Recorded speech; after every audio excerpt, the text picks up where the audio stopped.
नमो अरिहन्ताणं नमो सिंहाणं नमो वायुदेयाणं नमो वज्रायाणं नमो लोये सर्वसाहुणं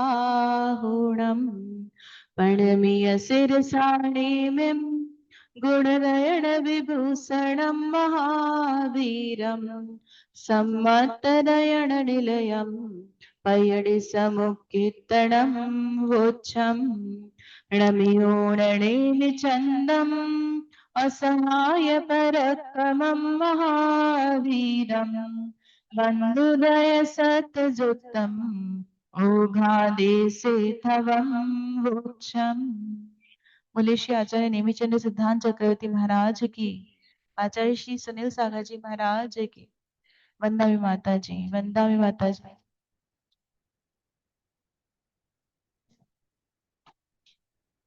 श्री गोमट साहब जी कर्मकांड ग्रंथ आचार्य श्री नेमिचंद्र सिद्धांत चक्रवर्ती द्वारा रचित है, और इसमें पहला अधिकार हमारा पूरा हो गया था और दूसरा अधिकार जो है यहाँ पर आज हमने उसका मंगलाचरण किया है।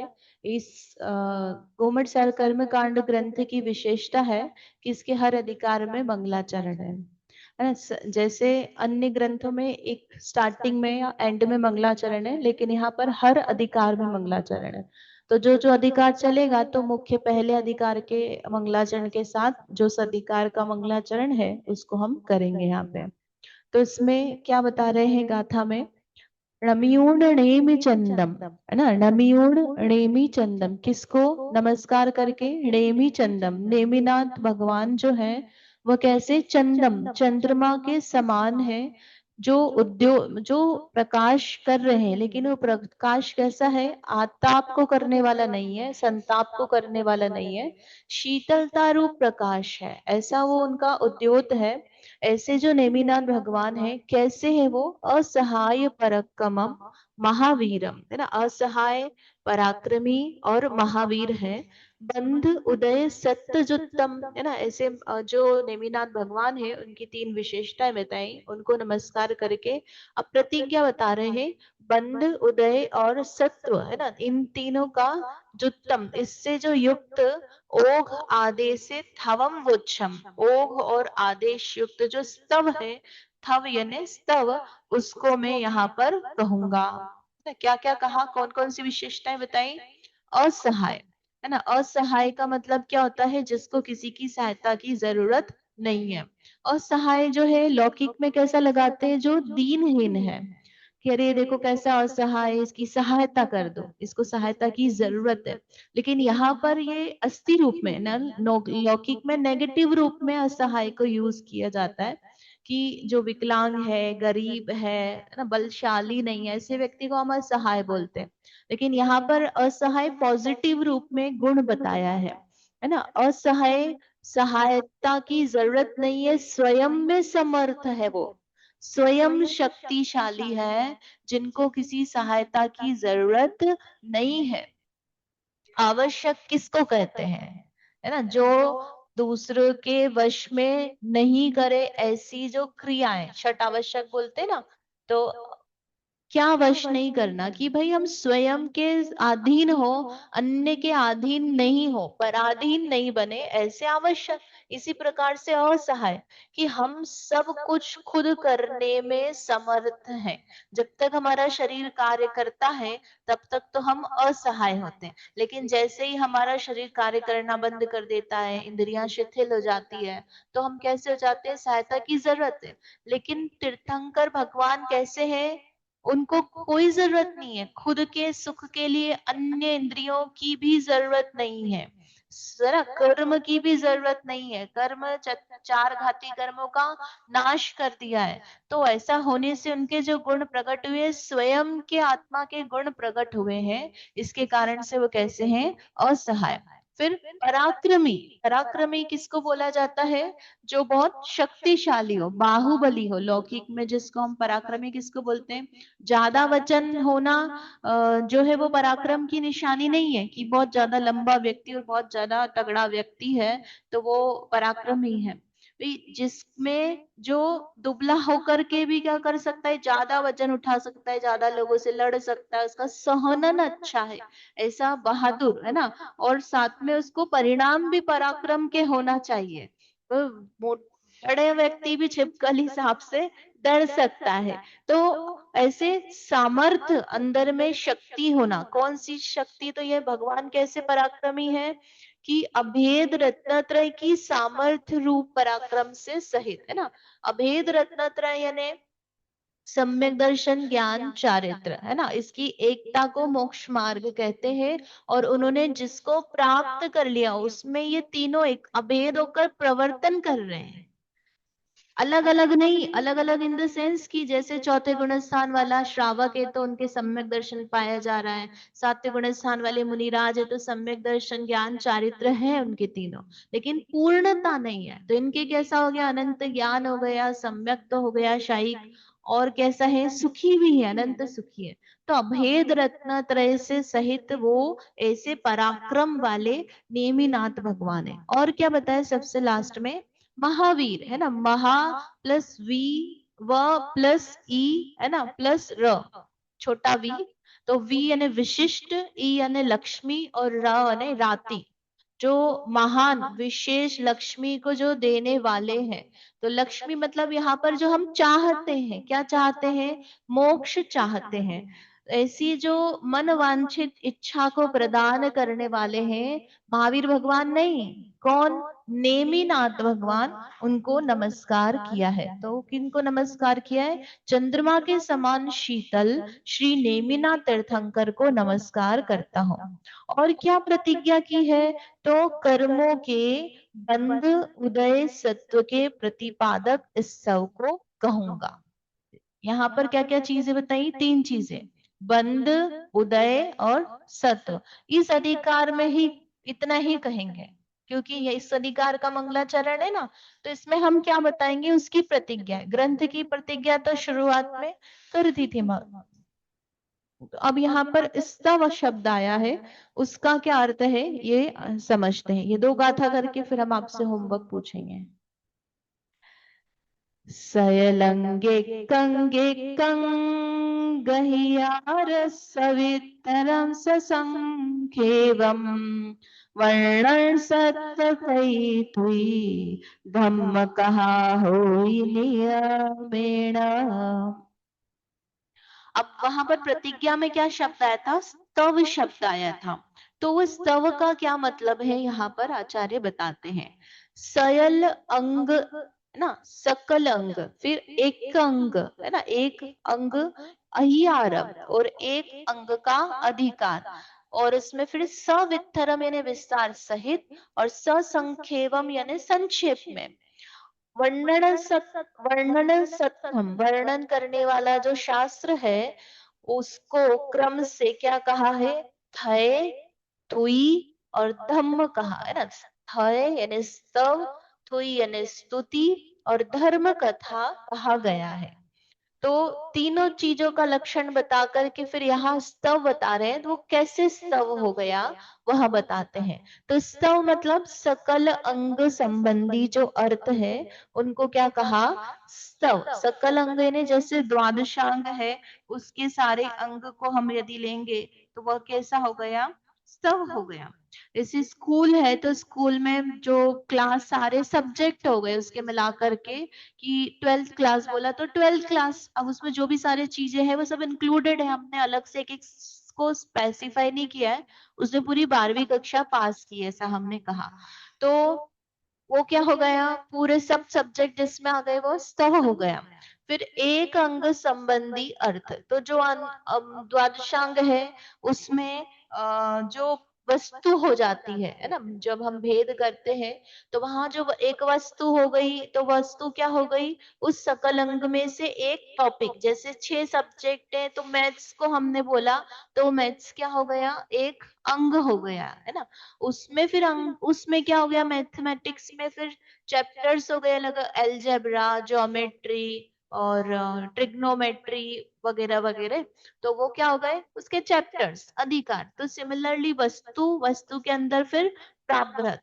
तो यहाँ पर जो है हम आचार्य कहते हैं, क्या कह रहे हैं वो, स्तव को कहेंगे। स्तव मतलब जो कर्म से संबंधित चीजें हैं, बंध, उदय और सत्व, तो सारी चीजें आ गई उसमें, वो उसमें यहाँ पर बताएंगे। फिर एक एक अधिकार हो जाएगा, बंध को बता रहे हैं, फिर बंध के अंदर बंध विच्छित्ति को बता रहे हैं, अबंध को बता रहे हैं, तो वो सब किस में चले जाएंगे, थर्ड वाले में, है ना। स्तुति एक बंध का टॉपिक हो गया उसके अंदर, फिर बंध के टॉपिक के अंदर बंध विच्छुत्ति, अबंध, है ना, तो ये सब किसमें, धर्म का था। इस तरह से लगाना है अर्थ, समझ में है। अब यहाँ पर कल परसों मैंने आपको लास्ट में क्या कहा था, लाभ लिखना है ना, यही लिखा था कि पहला अधिकार पढ़ करके क्या लाभ हुआ। एक एक ही पूछ लेते हैं, सबके सारे सारे तो नहीं पूछते ना। कहाँ से शुरू करें माता जी।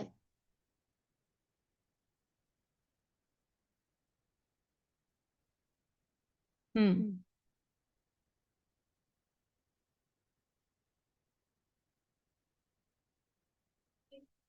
हाँ।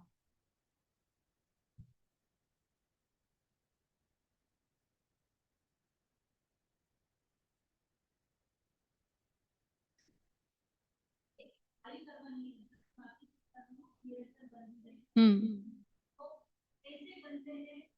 ये बंद कर। हम्म। ठीक है, ये कहाँ से बंद होगा, इसको बंद कर देना पंखे को। माता जी, जो इनने बताया उसके अलावा बताना है अब, है ना।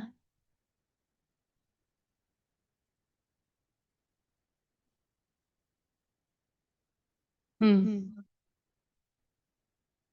हम्म। हम्म। हम्म। हम्म। ठीक है, आगे बात। ठीक है।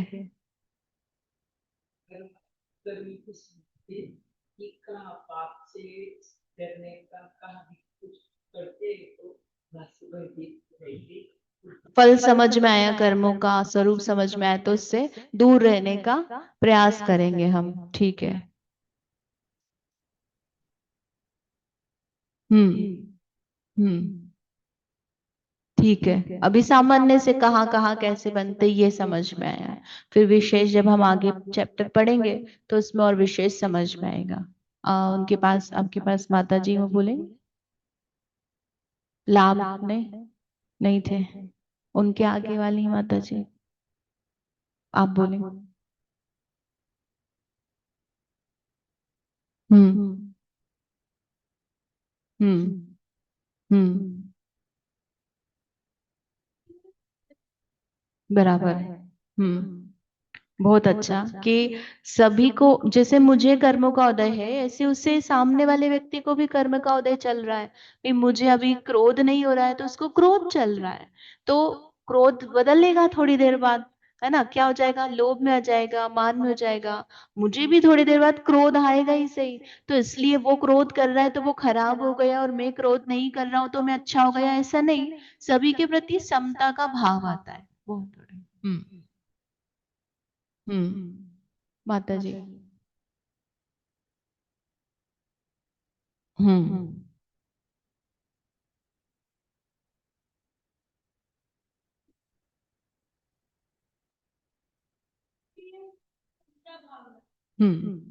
वो तो सेम हो गया, ऑलमोस्ट, थोड़ा सा अलग है।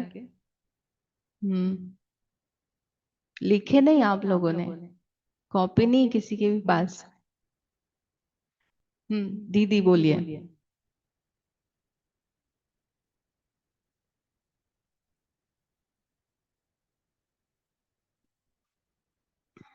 हम्म। हम्म।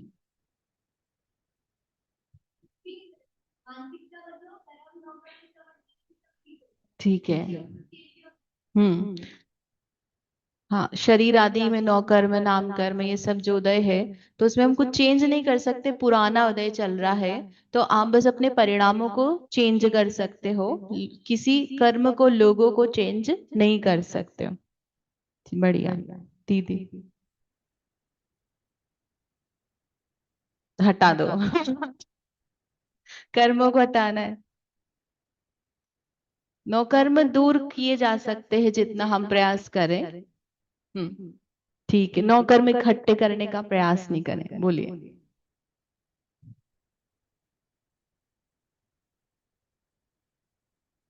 क्रम का कारण कर्मों के बंध का।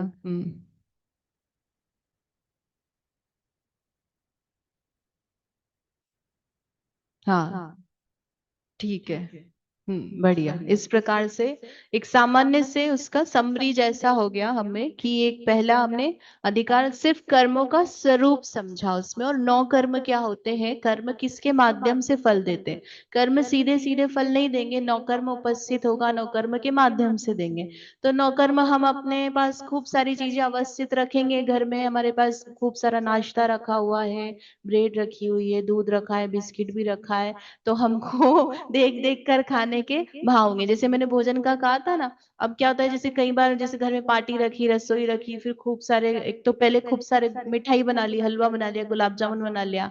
अब वो क्या करा, उसको फिर रखा भी हमने। अब रखा है तो आप फिर आप घर में मेंबर्स तो लिमिटेड है, तो आप खाते रहोगे 10 दिन 15 दिन, जितने भी दिन है, फ्रिज में से निकाला, गर्म करा, खा लिया, फिर फ्रिज में रख दिया, फिर फ्रिज में से निकाला। तो वो क्या, नौकर्म आपने रख रखा है, तो आप बासी खा रहे हो। अगर आप रखोगे ही नहीं, नहीं जितनी रोटी बनी रोज हमको खत्म करना है, अगले दिन रखना ही नहीं है। हम वर्कर को देंगे, पड़ोस में देंगे, मंदिर में देंगे, जिसको भी देंगे हम देकर खत्म करेंगे। तो फिर आपको खाने का भाव ही नहीं, क्योंकि पदार्थ ही नहीं, है ना। तो इसलिए इस तरह से नौकर्म जो है उसको हम अपने जीवन में जितने इकट्ठे करेंगे, तो उसके कारण से सुविधाएं हैं, लेकिन संक्लेशता भी होती है, वो फल देने में निमित्त ही बनते हैं। और सबसे बड़ा नौकर्म तो क्या है, ये शरीर है। हम ये सोचे कि सारी सुविधाएं भी, सारी जगत में सब अनुकूल हो, तो भी शरीर के माध्यम से फल देगा ना वो। शरीर को थोड़ी आप अलग कर सकते हो, तो फल तो आएगा।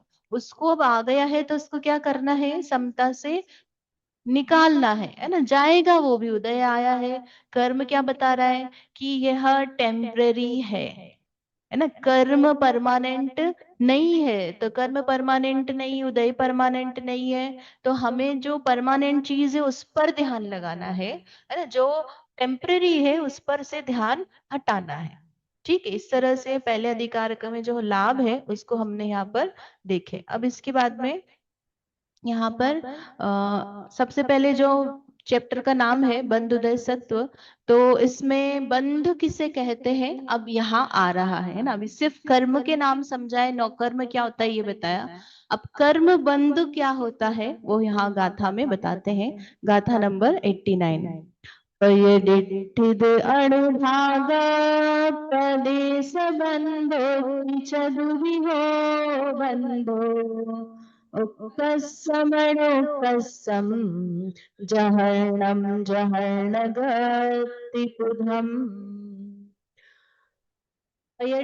यदि अणुभाग पदेश बंधुति। बंध जो है वो क्या, चतुर्विहो बंधो, चार प्रकार का बंध होता है। कौन कौन सा, प्रकृति, स्थिति, अनुभाग, प्रदेश। इसी क्रम से याद रखना है। सामान्य से क्या बोलते हैं, प्रकृति, प्रदेश, स्थिति, अनुभाग, लेकिन इसमें लास्ट में प्रदेश है ना। तो प्रकृति, स्थिति, अनुभाग और प्रदेश, इस तरह से क्रम याद रखना।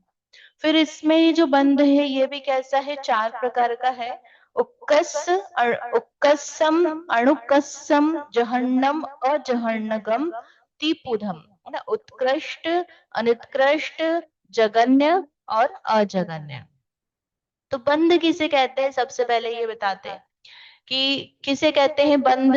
तो यहाँ पर जो बंध है, कर्म बंध, वह विशिष्ट प्रकार का संबंध, ऐसा लगाना है ना। किसे कहते हैं? तो विशिष्ट प्रकार का संबंध। कैसा संबंध? शरीर नाम कर्म के उदय से और योग के निमित्त से कार्मण वर्गणा रूप से आए हुए पुद्गल स्कंद मूल प्रकृति और उत्तर प्रकृति रूप होकर आत्मा के प्रदेशों में परस्पर प्रवेश करते हैं, उसे बंध कहते हैं। देखो, आत्मा अमूर्तिक है और कर्म मूर्तिक है। तो आत्मा का अमूर्तिक आत्मा का मूर्तिक प्रदेशों के साथ बंध कैसा होता है? तो उसके लिए उदाहरण बताते हैं चुंबक का, है ना। जैसे चुंबक बताए, मैग्नेट। मैग्नेट क्या करता है? आयरन को अट्रैक्ट करके उसमें आयरन चिपक जाता है। तो छोटे से चुंबक से बड़ा आयरन चिपक जाएगा क्या? चिपकेगा वो, है ना, लेकिन इतना फोर्स नहीं रहेगा। बड़ा मैग्नेट है, उससे बड़ा आयरन अट्रैक्ट होगा, ठीक है। तो मैग्नेट में होता क्या है? बेसिकली मैग्नेटिक फील्ड होती है, चुंबकीय ऊर्जा जिसको बोलते हैं ना। उसमें जितना स्ट्रॉन्ग मैग्नेटिक फील्ड होगा, उतनी तेजी से, शक्ति से वो बड़ी चीज को अट्रैक्ट करता है। तो आत्मा में ऐसा क्या है जिससे कर्म आकर्षित होते हैं? तो वस्तुतः आश्रव किसे कहते हैं? तत्वार सूत्र जी में, है ना। जो योग से आश्रव होता है, कौन सा सूत्र है ये? मन वचन काय, काय वांग मन कर्म योग। टाइम हो गया, उसको रिवाइज किया। काय वांग मन कर्म योग स आश्रव, है ना। तो किसे कहा है? राग द्वेष नहीं लिए उन्होंने, सीधे सीधे बिल्कुल फिजिकल जो कैरेक्टरिस्टिक है जिसके कारण से कर्म आकर आत्मा से बंध रहे हैं, शुरू से लेकर एंड तक जो रिस्पॉन्सिबल है चीज, उसको बताया है योग को, है ना। योग क्या होता है? आत्म प्रदेशों का परिस्पंदन। जैसे मैग्नेट में मैग्नेटिक फील्ड है, ऊर्जा है ना। वो मैग्नेटिक फील्ड खत्म हो गई तो उसमें लोहे को आकर्षित करने की शक्ति खत्म हो जाती है। तो सिमिलरली आत्मा में जो प्रदेशों का चंचलपना है, कंपन है, परिस्पंदन है, उससे जो मूर्तिक कर्म है वो आकर के अट्रैक्ट होकर बंध को प्राप्त होते हैं, ठीक है।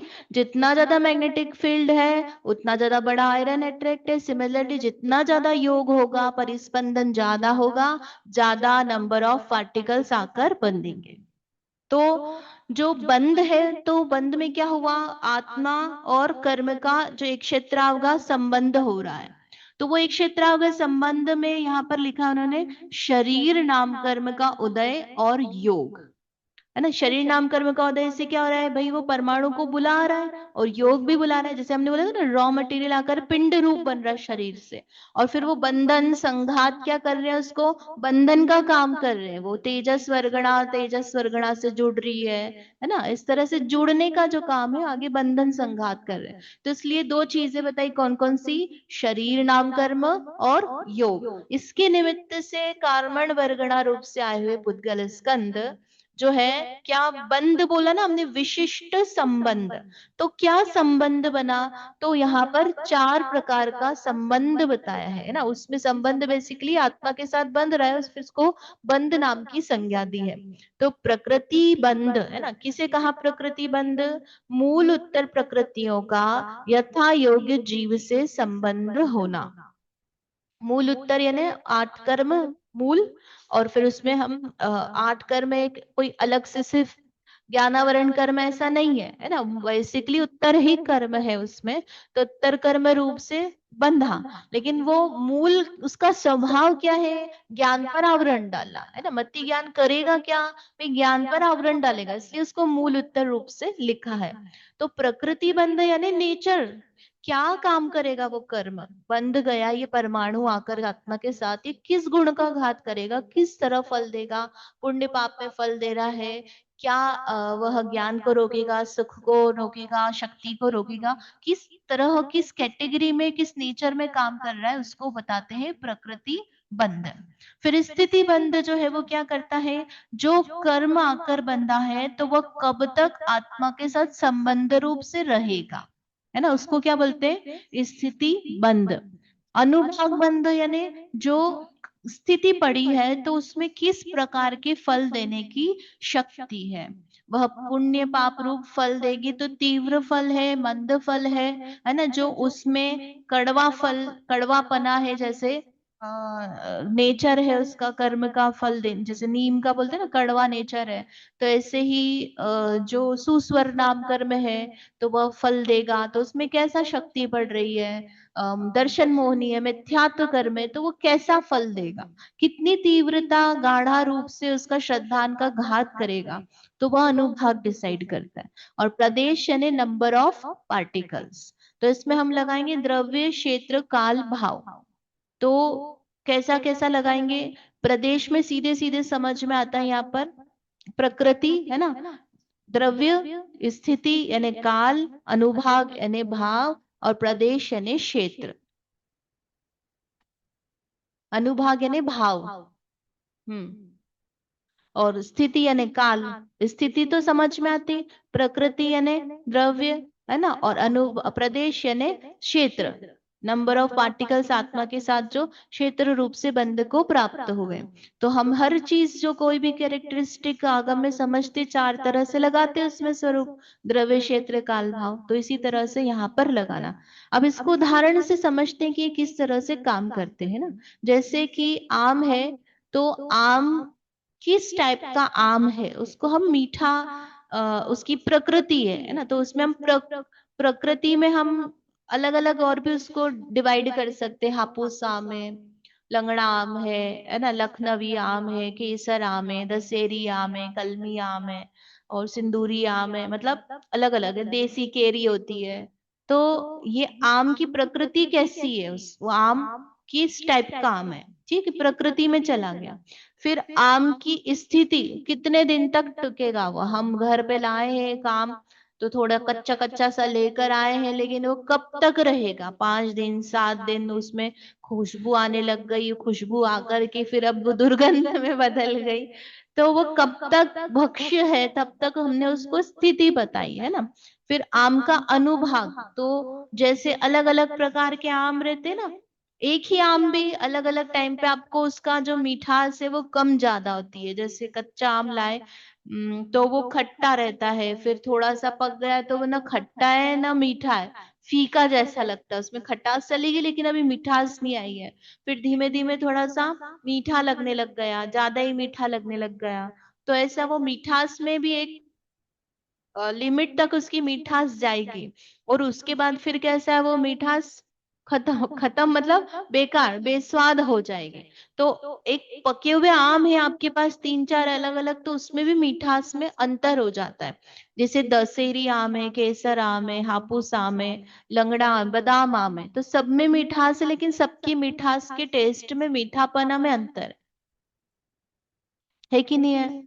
समझ में आता, आप हम खाते हैं अपन बरसों से, तो तो उसमें क्या है, आम का अनुभाग मीठा कितना है, जैसे शक्कर होती है ना, तो शक्कर में भी लोग बोलते हैं कम मीठी शक्कर, अब शक्कर तो मीठी है, उसमें क्या कम मीठा ज्यादा मीठा। मिश्री खाते हैं तो कितनी मीठी लगती है, रॉ शुगर जो रहती है, खांडसरी है ना, वो कम मीठी होती है, बूरा कम मीठा होता है, शक्कर ज्यादा मीठी होती है, तो उसमें अनुभाग में कम ज्यादा हुआ, है ना। ऐसे इस तरह से अनुभाग जो क्या है, फल डिसाइड कर रहा है, तो उसके बाद में शक्ति। फिर आम के प्रदेश, तो स्थिति बंध, काल, स्थिति बंध जो है वही काल है ना। हम्म। तो आम के प्रदेश मतलब कितना किलो आम है, कितना बड़ा आम है, ये कितनी जगह घेर रहा है, ऐसा, तो वह क्या हो गया उसका प्रदेश बंद। तो इसी को हम कर्म पे लगाएंगे, तो कर्म पे लगाएंगे तो क्या है, जैसे एक एग्जांपल दिया, जैसे मति ज्ञानावरण कर्म की प्रकृति है, तो मति ज्ञान को ढकने का उसका स्वभाव है, ज्ञान को ढकने का स्वभाव है, ये उसका नेचर हो गया। फिर मत्ती ज्ञानावरण की स्थिति कितनी होती है, तो 30 कोड़ा कोड़ी सागर मैक्सिमम है, ये उसका कितना हो गया स्थिति बंध। और फिर उसमें क्या है, कितना अनुभाग है, तो वह 4 प्रकार का जो अनुभाग है ना, लता दारू अस्थि शैल, तो वो शैल में अपर लिमिट उसकी कितनी पड़ी है, भाई शेल में बहुत सारी रेंज है सब। हम पूरी बस एक ही टाइप का शेल का अनुभाग होता है ऐसा नहीं है, है ना। 100 से लेकर 1000 तक उसकी रेंज है, तो वो शेल में उसकी अपर लिमिट कितनी पड़ी है उसको बोलेंगे अनुभाग वन। जो अपर बोल रहे हैं तो उसमें सारी लोअर लिमिट तो आ ही जाएगी, वो फल तो उसमें इंक्लूडेड ही है ना, कम वाला तो इस तरह से अनुभाग का बंध। और फिर प्रदेश, कितने कर्म परमाणु परिणमित हुए हैं। तो ये एक सामान्य से हमने इसमें स्वभाव देखा है, प्रकृति, स्थिति, अनुभाग और प्रदेश का। अब ये जो कर्म कांड जो चलेगा इसमें हम इसी को डिटेल करेंगे। फिर जो पूरा आपका धवला, जय धवला, इसमें ये सब चीजें जो है यही डिटेल चलती, गुणस्थान, मार्गणा और 4 प्रकार का जो बंध है उसी का, जगन्य, अजगन्य, उत्कृष्ट, अनुत्कृष्ट, सादि, अनादि, ध्रुव, ध्रुव, ये सब उसमें चला करता है। तो इस तरह से क्या क्या चीजें बताई यहाँ पे, प्रकृति, स्थिति, अनुभाग और प्रदेश, है ना। इसमें जैसे यहाँ पर स्थिति के लिए एग्जाम्पल बताया है ना, कैसे बंधती है स्थिति को। तो यहाँ खड़े होके बता देते हैं आपको। हम्म।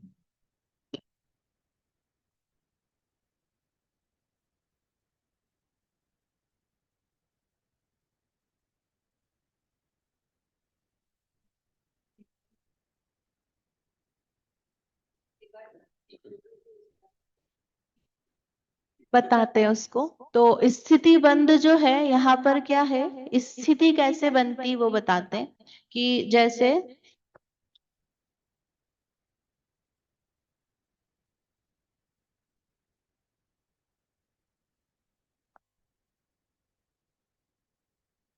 जैसे कोई जीव है, उसने एक समय में, यहाँ पर एक समय प्रबंध हमने उसको बोला, ठीक है।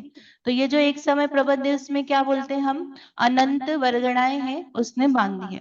अब वो जो एक समय प्रबंध है उसकी स्थिति उसने कितनी बांधी, यहाँ पर उदाहरण में हमने लिया 1000 समय, है ना।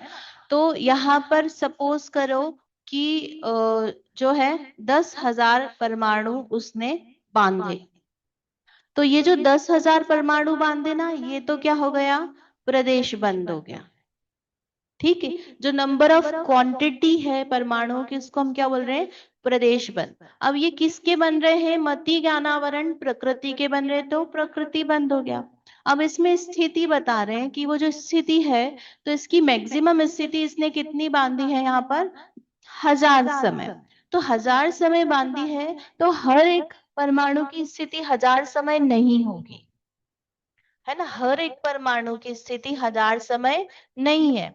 जो मैक्सिमम, सब जितने भी परमाणु 1000 में 10,000 बांधे हैं उसमें सबसे मैक्सिमम जो स्थिति है वो है 1000 समय। उसके अकॉर्डिंग हमने क्या बोला कि इस कर्म की स्थिति 1000 समय है। इसका मतलब ये जो निषेक है ये 1000 समय तक जीव के साथ बंधे रहेंगे, सारे नहीं बंधेंगे, क्योंकि ये क्या हो जाएंगे, डिस्ट्रीब्यूट हो जाएंगे, अनेक समयों में उदय में आएंगे, है ना। तो यहाँ पर नीचे आप समझ लो कि जो है आबादा है ना, आबादा मान लो 9 समय की आबादा है।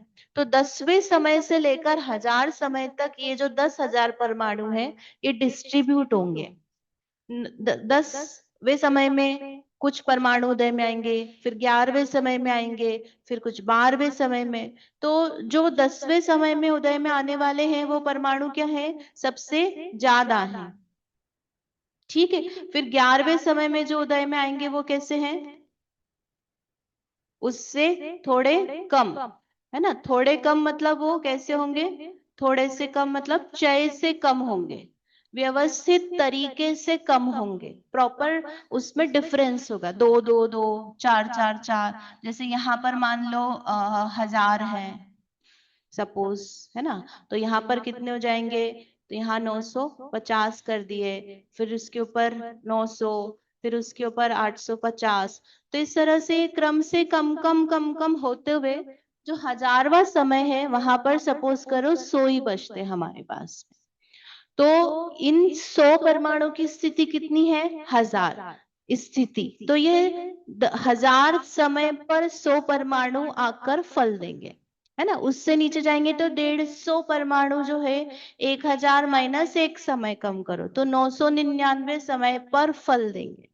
तो इस तरह से हर अलग अलग अलग समय में देने वाले कंटिन्यूस जो है यहाँ पर परमाणु एक समय के डिस्ट्रीब्यूट हो जाएंगे। इसको बोलते हैं हम निषेक रचना। निषेक मतलब एक एक समय में जो उदय आने के लिए जो डिस्ट्रीब्यूशन हो गया है वर्गणाओं का, उसको हम क्या कहेंगे? निषेक रचना। समझ में आया? स्थिति कैसी दिखाएंगे हम? ऐसे। ठीक। अब इसी में फिर क्या करेंगे, यहाँ पर एक जो समय लिया हमने इसमें अनुभाग को दिखाएंगे कि जैसे ये जो 1000 परमाणु है, तो ये जो 1000 परमाणु है इनमें 4 प्रकार का अनुभाग बनेगा। ठीक है, तो 4 प्रकार का अनुभाग, तो ये लता, दारू, अस्थि और शैल। तो इसमें अब 1000 है तो इसमें भी क्या होगा, यहाँ पर 1000 में से सपोज कर लो कि यहाँ से यहाँ तक है ना परमाणु डिस्ट्रीब्यूट होंगे ऐसे,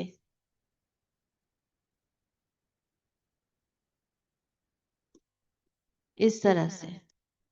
तो ऐसे डिस्ट्रीब्यूट होंगे तो यहाँ पर जो है जो कम अनुभाग वाले हैं वो ज्यादा परमाणु रहेंगे। तो इसमें 100 ले लेते हैं यहाँ पे। 100 परमाणु सबसे कम अनुभाग के हैं। फिर एक 90 है ना इसमें, हाँ ठीक है 95 ले लेते, 5 5 कम करते। तो 95 परमाणु से थोड़े से ज्यादा अनुभाग के हो गए। फिर 90 है ना, इस तरह से करते करते यहाँ पर जो 10 परमाणु है उसमें शैल का अनुभाग है। तो वो शैल में भी जैसे हमने ये जो बताया ये उत्कृष्ट है, तो ये उसका उत्कृष्ट है। इसका जो प्रकृति में उत्कृष्ट हो सकता है वो नहीं लिया है ना, वो और आगे जाकर के हो सकता है पॉसिबिलिटी की और भी उत्कृष्ट बांध सकता था, लेकिन इसने इतना ही बांधा है यहाँ पर। तो यह क्या हो गया, यहाँ इसकी अपर लिमिट हो गई। तो जैसे हमने स्थिति में बोला था ना 1000 स्थिति बांधी है, 30 कोड़ा कोड़ी सागर की स्थिति बांधी है, तो सबकी 30 कोड़ा कोड़ी है नहीं, जो सबसे ज्यादा लास्ट तक फल देगा उसकी स्थिति थी 30 कोड़ा कोड़े। तो सिमिलरली हम यहाँ अनुभाग बताएंगे तो कैसे बताएंगे कि ये जो 10 परमाणु का जो अनुभाग है वो सबसे ज्यादा है, इसने इतना अनुभाग बांधा है। तो अब इसके अंदर बाकी सारे अनुभाग आ गए ना भाई, जहां तक वो बांध सकता है उतना उसका सब इंक्लूडेड है। तो इस प्रकार से ये अनुभाग बनते। तो ये जब 10वें समय में ये 1000 परमाणु जो उदय में आएंगे तो इनका फल इसका पूरा सबका मिला जुला करके रहेगा। अकेले 10 परमाणु का नहीं रहेगा, अकेले 100 परमाणु का नहीं रहेगा, सबका मिलकर के उदय आएगा। अब ये तो हमने किस एक पर्टिकुलर समय पर बांधा था, लेकिन हम हर समय बांध रहे हैं। तो यहाँ पर ये जो 10 समय, ये जो 10वें समय पे है, यहाँ पर हमने पीछे पुराने समयों में भी बांधा होगा तो वो कुछ और भी, मान लो वहां पे 1100 परमाणु दूसरे रखे हुए हैं है ना, कुछ और 950 परमाणु दूसरे समय में बंधे हुए इसके पहले। तो ऐसे अनेक समयों का कर्म जो है वो मिलकर फल देता है एक समय में। एक समय का कर्म अनेक समयों में फल देता है और अनेक समयों का कर्म एक समय में फल देता है। क्या बताया, एक समय बना अनेक समयों में फल दे रहा है, और अनेक समयों में बंधा कर्म एक समय में फल देता है।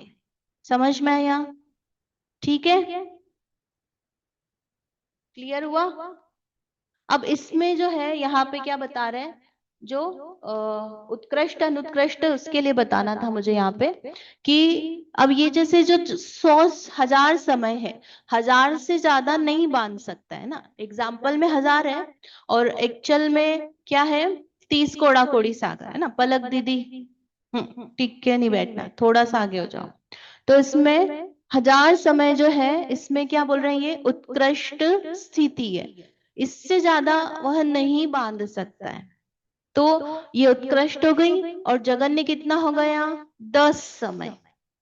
10 से कम मान सकता है, आभादा पढ़नी उतनी, तो 10 समय जगन्य हो गया। तो ये जगन्य और ये उत्कृष्ट। अब आती है दो टर्म, अजगन्य और अनुत्कृष्ट। अनुत्कृष्ट क्या बता रहा है? जो उत्कृष्ट नहीं है। उत्कृष्ट नहीं है तो मतलब क्या हो गया? ये जो 1000वां समय है इसको आप छोड़ दो, और बाकी के 9,999 जो है वो सब क्या हो गए? अनुत्कृष्ट। 10वां समय किस में जाएगा? अनुत्कृष्ट। जब हम उत्कृष्ट अनुत्कृष्ट की अपेक्षा से देख रहे हैं ना, तो ये उत्कृष्ट है क्या 10वां? तो इसको क्या बोलेंगे? अनुत्कृष्ट, है ना। और जब हम जगन्य अजगन्य की तरफ से बात करेंगे, तो जगन्य कौन सा हो गया? जो 11वां है ना, यहाँ पर उन्होंने 10 समय तक आबादा ली है, तो यहाँ 11 से लिखा है। हमने 9 समय तक की आबादा मानी है, तो 10वां समय क्या हो गया? जगन्य हो गया। तो अब 11वां समय से लेकर के वो सब क्या हो जाएंगे? अजगन्य। सही लिखा है शायद से 10 है ना, तो यह जगन्य 11 से ले रहे ना, तो बराबर है वो। तो 11 से लेकर जो है सब कहाँ तक लेना हो? उत्कृष्ट वाला भी अजगन्य है, 1000 समय वाला वो भी क्या हो गया? अजगन्य। तो इस तरह से जगन्य अजगन्य ले लो तो सारे आ जाएंगे, है ना। उत्कृष्ट अनुत्कृष्ट ले लो तो भी सारे आ जाएंगे। तो इस तरह से यह यहाँ पर बताया है। और फिर अजगन्य अनुत्कृष्ट, तो सारे उसमें अजगन्य अनुत्कृष्ट बोला ना, तो अजगन्य में जगन्य नहीं है लेकिन उत्कृष्ट है, और अनुत्कृष्ट लिया तो उसमें सारा आ गया। तो बेसिकली अजगन्य अनुत्कृष्ट बोले तो सारे भेद आ जाएंगे उसमें। और सिर्फ जगन्य और उत्कृष्ट बोला है तो दो ही आएंगे, जगन्य में 10, उत्कृष्ट में 1000। ठीक है, सरल है।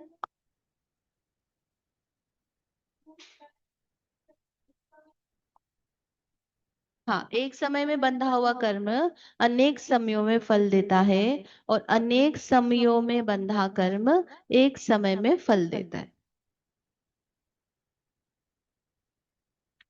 एक समय प्रबद्ध जो है ना स्थिति में अनेक समयों में फल दे रहा है ना, 10वें समय में, 11वें समय में, 12वें समय में। और जो 10वें समय में जो उदय आ रहा है वो बस इतने ही परमाणु आ रहे हैं क्या? 1000 परमाणु उदय में आएंगे क्या? भाई उसके पहले भी तो उसने बंद किया है ना। भाई मैं हर समय बंद कर रही हूँ, तो मेरे पास ये एक ही बनेगा क्या डिस्ट्रीब्यूशन की लाइन?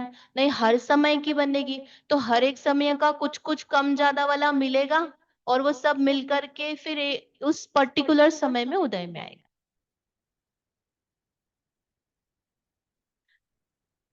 उत्कृष्ट मतलब कौन सा आया? आप बताओ। उत्कृष्ट मतलब 1000, ठीक है।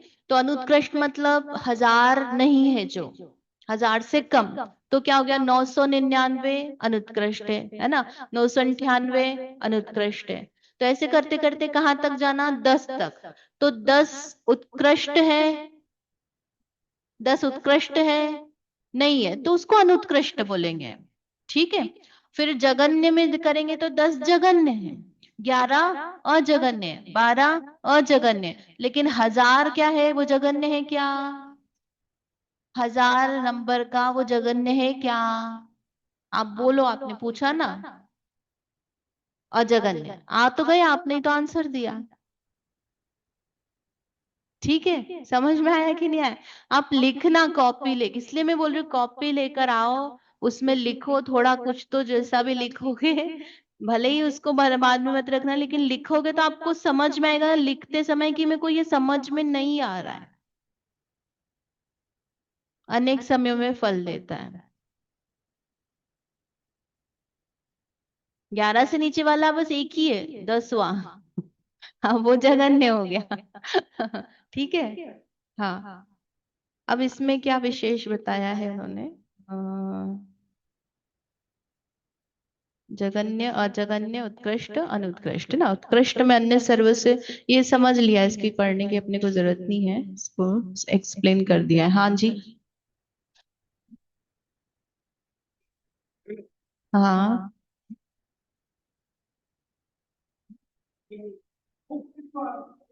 आप ना थोड़ा सा लेट आए थे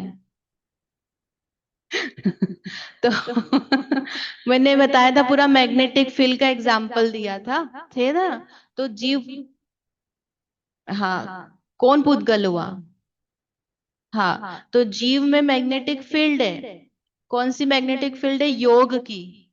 तो वो योग के परिस्पंदन के कारण उसमें शक्ति ऐसी जिसके कारण से जो कार्बन वर्गणाएं वो आकर अटैच होती, सारी वर्गणाएं आकर अटैच नहीं हो रही है उसके साथ में, जो हो सकती है वो ही आकर के अटैच हो रही है। एक शरीर नाम कर्म, कौन सा कार्बन शरीर नाम कर्म का उदय, उसके कारण से क्या हुआ, वो कार्बन वर्गणाएं आ रही हैं विशिष्ट रूप से रह रही है। और उसके अलावा क्या हुआ, फिर वो योग है, योग के निमित्त से प्रकृति प्रदेश स्थिति अनुभाग उसमें पड़ गया। तो वो एक क्षेत्र होगा संश्लेष संबंधी, जहां जहां जीव जाएगा वहां वहां कर्म जाएगा।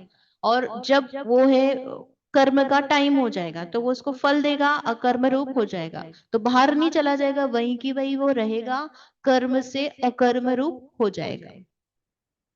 झड़ गया मतलब हट गया अलग, ऐसा नहीं है ना, वो स्कंद है, स्कंद में उसने फल दे दिया, उसका काम के बाद वो कार्बन वर्गण है ना, वो भी तो रॉ मटेरियल में का परिणमित हो जाए। जी बिल्कुल। योग में दो चीजें हैं, उसके बाद कषाय भी है ना। तो सामान्य से योग के बिना कषाय कैसे होगी, कषाय पहले जाती फिर योग जाता है। तो है ना, इसलिए वहां पर कैसा लगाना कि सामान्य से तो आश्रव का कारण योग ही है। भाई 13वें गुण स्थान तक कर्म आ रहे हैं, कषाय नहीं है लेकिन फिर भी कर्म आ रहे हैं, तो वो क्या कारण हो गया, योग। इसलिए योग को कारण कहा है। फिर योग नहीं रहता है, प्रदेश परिस्पंदन नहीं है, तो कर्म आकर बनते ही नहीं है, आते भी नहीं है, बनते भी नहीं है। ठीक है, उसका बताते रीजन है ना, प्रकृति स्थिति अनुभाग और प्रदेश बताएंगे उसका।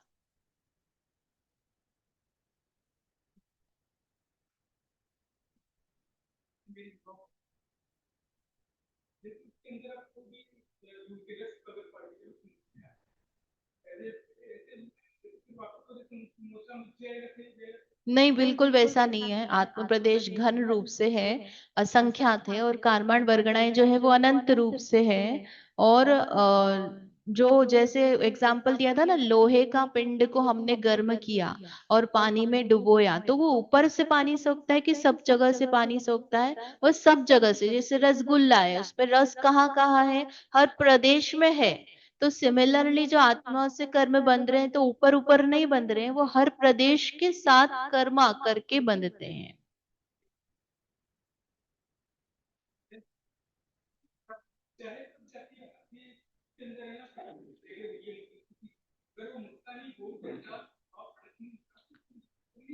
हाँ ठीक है, बिल्कुल। वही बात है, सारा आगम जो है उसी के लिए कि हम विभाव रूप से परिणमित हो रहे हैं। अगर वो नहीं होंगे, योग नहीं करोगे ना, कषाय नहीं करोगे, प्रमाद नहीं करोगे, अविरति नहीं करोगे, तो फिर कर्म आकर के नहीं बनेंगे।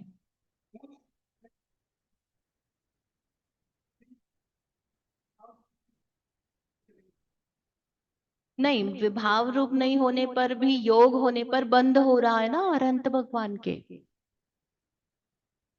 विभाव रूप होते हैं क्या, तीर्थंकर भगवान, भगवान केवली भगवान 13वें गुण स्थान वाले नहीं होते, लेकिन उनके योग पाए जा रहे हैं, तो उनके सांप्रदायिक आश्रव नहीं है, इरियापत आश्रव है। ठीक है, थोड़ा सा है ना इसके लिए गुण स्थान आपको पढ़ने की जरूरत है ना, ये पीछे पंडित जी बैठे हैं, आपको पुस्तक दे देंगे उसकी गुण स्थान की। तो उससे क्या होता है कि वो आपको व्यवस्थित समझ में आएगा कैसा काम चल रहा है।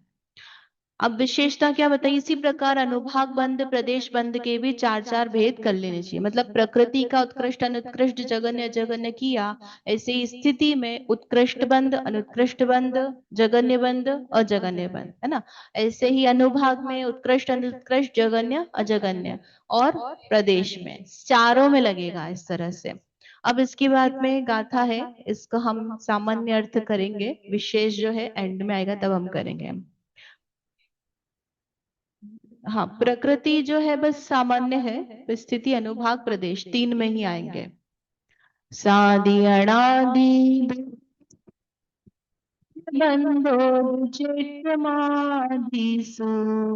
नाणेगम जीवम पड़ी ओघादे से जहाजे। तो सादी, अनादि, ध्रुव, अध्रुव, ये जो है यह बंदो, ये बंद है किसके? जेठम आदिसु, जो उत्कृष्ट आदि बंद बताए हैं उसमें चार प्रकार के भेद करना। उत्कृष्ट बंद, सादी, अनादि, ध्रुव, अध्रुव। अनुत्कृष्ट बंद, सादी, अनादि, ध्रुव, अध्रुव, है ना? ऐसे चारों में लगाना, जगन्य और जगन्य में। नानेगम जीवम पड़ी, है ना? ये किस अपेक्षा से है? ये जो सादी अनादि, तो नाना जीव और एक जीव की अपेक्षा से, ओघ आदेश से, जहां जो गम, तो ओघ, ओघ यानी गुणस्थान, आदेश यानी मार्गणा स्थान में यथा योग्य होते हैं। इसमें सादी, अनादि, ध्रुव, अध्रुव बताते हैं। इसका मतलब क्या है? सादी, चार प्रकार का बंध बताया है ना। सादी यानी क्या है? तो जिसकी बंध की स्टार्टिंग हुई है।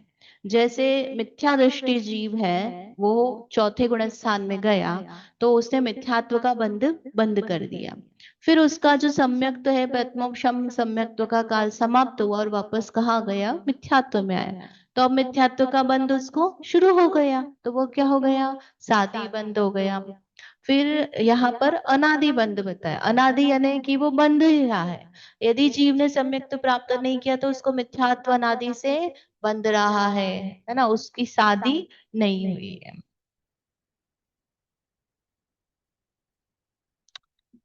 अच्छा,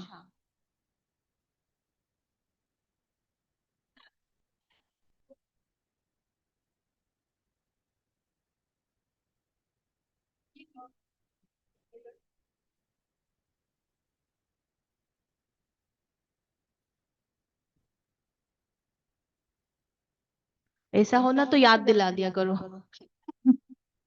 इसमें अनादि समझ में आया? अनादि मतलब जिसमें बंद जो है वो चल ही रहा है, उसमें कुछ एंडिंग नहीं आई है, स्टार्टिंग नहीं है, अनादि से चल रहा है।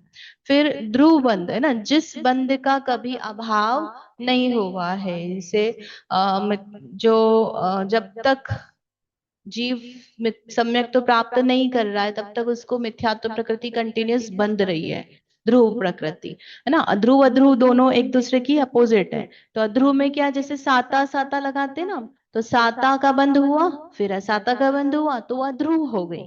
और दर्शनावरणी कर्म है तो पांच निद्राएं हैं तो हमको कंटिन्यूस बंध रही है, स्यान, वृद्धि, निद्रा, निद्रा। ऐसे 16 कषाय है, अनंतानुबंधी, अप्रत्याख्यान, संज्वलन, ये हमको कंटिन्यूस बंध रही है। तो ये सब क्या हो गई? ध्रुव बंदी। वेद प्रकृति जो है वो भी हमको कंटिन्यूस बंध रही है, तो सामान्य वेद की अपेक्षा से ध्रुव हो गया। लेकिन हमको हमेशा तीनों बंध रही है क्या? नहीं, कभी नपुंसक वेद बन रहा है, कभी स्त्री वेद बन रहा है, कभी पुरुष वेद बन रहा है, तो वो फिर अध्रुव हो गया। इंडिविजुअल की अपेक्षा से अध्रुव और सामान्य वेद की अपेक्षा से ध्रुव हो गया, कि वेद हमको हमेशा बन रहा है। ऐसे ही आप वेदनी लगाओ तो वेदनी कर्म हमको हमेशा बंध रहा है, तो ध्रुव हो गया। लेकिन साता साता की अपेक्षा से क्या हो गया? वो अध्रुव हो गया। समझ में है? इसमें एंड में क्या दिया था ये? फिर इसमें अभी हमने साधारण अर्थ लगाया इसका, सिंपल सबसे। जब इसी चैप्टर के लास्ट में सब कौन कौन सी प्रकृति का उत्कृष्ट अनुत्कृष्ट बंध है, सादी अनादि है, वहां पर लगाएंगे, तब हम इसको विशेष समझेंगे। इसमें कुछ प्रश्न हो तो आप पूछ सकते। नहीं है? ठीक है, चलिए आगे की गाथा समझते हैं अब। यहाँ पर विशेष बताते हैं। यहाँ पर कुछ प्रकृतियों के जो बंध के नियम है वो विशेष हैं। क्या क्या नियम है वो यहाँ बताए हैं। ठिदियण भाग प्रदेशा, गुण परिवर्णे सुजे सिमोकसा, तेसि मणुकसोचौ, जहाने विये मेवा। जिन, मतलब ये इसी का सादिया सादिया नादी के लिए रूल बता रहे हैं कि कहाँ पर जगन्य उत्कृष्ट किसका कैसा बंध होगा। विशेष नियम है, ये आगे भी काम में आता है। तो थीदी अणुभाग पदेसा, गुण परिवर्णे सु, जैसिम उक्कसा, है ना? जैसिम उक्कसा यानी जिन प्रकृतियों का उक्कस उत्कृष्ट बंध ठिदी अणुभाग प्रदेशा स्थिति अनुभाग और प्रदेश गुण पंडिवन्य गुण प्रतिपन्न यानी पर्टिकुलर गुण स्थान में होता है। तेसिम अणुकस्सो उसका जो अनुत्कृष्ट है वह चौ भी हो, है ना, 4 प्रकार से होता है। और अजगन्य में भी इसी प्रकार का लगाना। क्या बता रहे हैं यहाँ पे? 2 नियम बताए हैं कि उत्कृष्ट का यदि बंध है तो अनुत्कृष्ट का 4 प्रकार का बंध कब होगा, और जगन्य का बंध कैसे है, कहाँ पर है, तो अजगन्य का बंध कहाँ होगा। एक बार नियम पढ़ते हैं फिर उसको मैं एक्सप्लेन करूंगी। उत्कृष्ट और जगन्य बंध सादी और अध्रुव ही होते हैं, क्योंकि किसी विशिष्ट समय ही प्रारंभ होते हैं और कुछ समय होकर समाप्त होते हैं। जैसे दर्शन मोनी प्रकृति मिथ्यात्व की उत्कृष्ट स्थिति कितनी होती है? 70 कोड़ा कोड़ी सागर। अब ये 70 कोड़ा कोड़ी सागर क्या हम हर समय बांध रहे हैं? क्या 70 कोड़ा कोड़ी सागर हम हर से बांध रहे हैं? मिथ्यात्व गुण स्थान में बांध रहे हैं? नहीं बांध रहे। कोई पर्टिकुलर जीव ही बांधता है ना। जैसे नारकी है तो नारकी के हम कहते हैं 7वें नरक का नारकी के उत्कृष्ट जो है उत्कृष्ट प्रदेश बंद बताया जाता है उसका पर्टिकुलर समय पे। इतनी सारी बहुत सारी कंडीशंस होती है, इतनी 70 कोड़ा कोड़ी सागर में कितना जितना मैक्सिमम वो एक्यूमुलेट कर सकता है वहां पर पर्टिकुलर स्थिति बनती है। तो उत्कृष्ट योग चाहिए उसको, है ना, तब जाकर वो उत्कृष्ट होगा। लेकिन उत्कृष्ट स्थिति मानने के लिए तो कषाय चाहिए।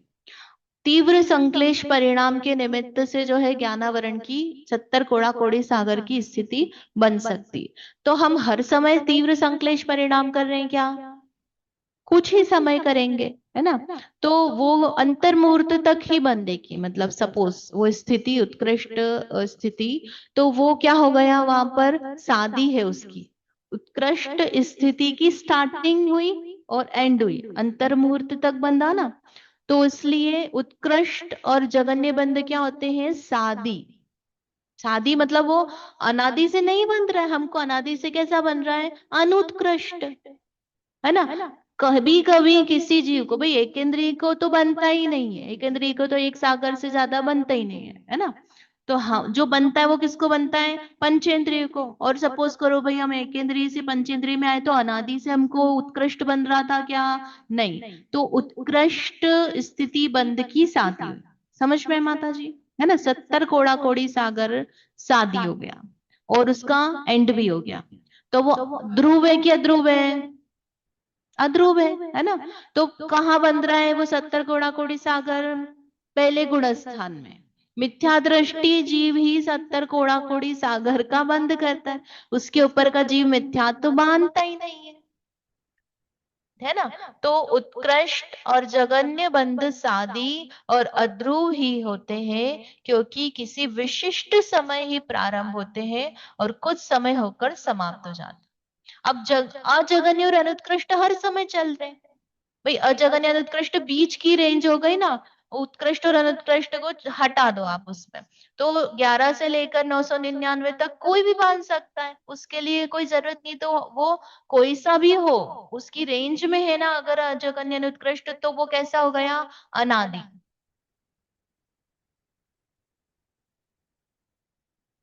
क्या चीज? हाँ, बांधता है ना, सभी बांधते हैं ऐसा नहीं, बांध सकता है। जैसे देव है, देव भी बांध सकता है ज्ञानावरण का उत्कृष्ट दर्शनावरण का उत्कृष्ट, उसमें कोई प्रॉब्लम नहीं। तिर्यंच पंचेंद्रिय जीव होना चाहिए, तो ज्ञान दर्शनावरण का उत्कृष्ट कोई भी बांध सकता है, चारों गति का जीव बांध सकता है, ऐसा नहीं। लेकिन वो हर समय बांधेगा क्या? नहीं, अंतर मुहूर्त के लिए बांधेगा, है ना।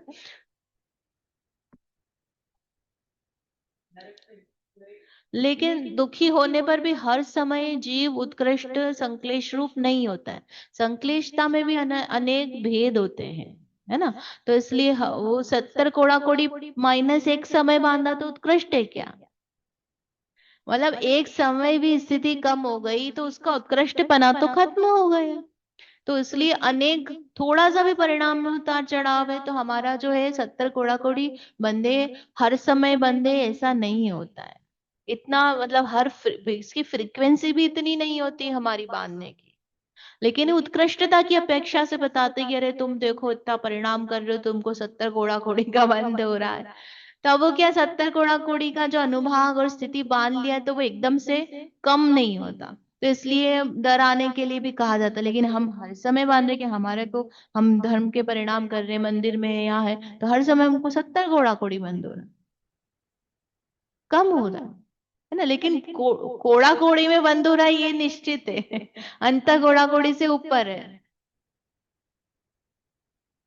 मतलब करोड़ों में खेलते हम, जो चाहते हो ना। करोड़ों से, कोड़ा कोड़ी से नीचे, ऊपर नीचे बात ही नहीं करते। सिर्फ एक आयु कर्म छोड़ दो, बाकी सब जगह हमारा जो कर्म का बंध है कोड़ा कोड़ी में। अच्छा लगता है ना करोड़। धन में अच्छा लगता है वो तो आपको, कर्म में नहीं अच्छा लगता। तो जिन प्रकृतियों का उत्कृष्ट स्थिति अनुभाग प्रदेश बंद विशिष्ट गुण सहित मिथ्या दृष्टि या सासादन आदि गुण स्थानों में पाया जाता है, उन्हीं का अनुत्कृष्ट बंद 4 प्रकार का होता है। जैसे इसमें एग्जाम्पल में यहाँ पे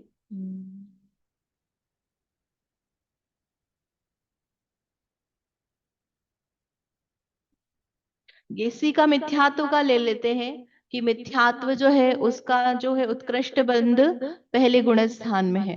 तो अजगन्य बंध, जो अनुत्कृष्ट बंध है, वो भी पहले में ही होना है।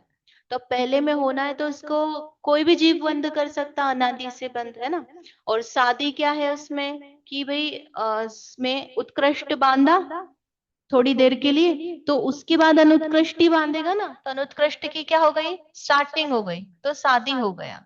ऐसे ही वहां पर ध्रुव और अध्रुव लगाएंगे, तो उसमें मिथ्यात्व से जीव सम्यक्त्व में गया, सम्यक्त्व से मिथ्यात्व में आया, तो वहां पर अध्रुव हो गया। और अनुत्कृष्ट का ही अध्रुव देखना है, तो जब उसने उत्कृष्ट बांधा तब अनुत्कृष्ट बंद नहीं हो रहा था, तो वो उसका अध्रुव हो गया, अनुत्कृष्ट का ध्रुव है ना। भाई उत्कृष्ट का सादी असादी ध्रुव अध्रुव देख रहे हैं, अनुत्कृष्ट का सादी असादी ध्रुव अध्रुव, ऐसे चारों में लगाना है ना। तो उत्कृष्ट का यदि सादी और अध्रुव है उसी गुण स्थान में, तो अनुत्कृष्ट का चारों बन जाएगा, ऐसा ये कहना चाह रहे हैं। शेष प्रकृतियों के अनुत्कृष्ट का मात्र सादी और अध्रुव बंद होता है ना। इसको जगन्य को देखते हैं, फिर आपको समझ में आएगा वापस से। तो अब जगन्य में भी सिमिलर बता रहे हैं, जिन प्रकृतियों का जगन्य स्थिति अनुभाग प्रदेश बंद विशिष्ट गुण सहित मिथ्या दृष्टि या सासादन आदि गुण स्थान में होता है, उन्हीं प्रकृतियों का अजगन्य बंद सादी आदि 4 प्रकार का होता है। शेष प्रकृतियों का अजगन्य बंद सादी और अध्रुव ही होता है ना। इसमें इसको एक डायग्राम से बता,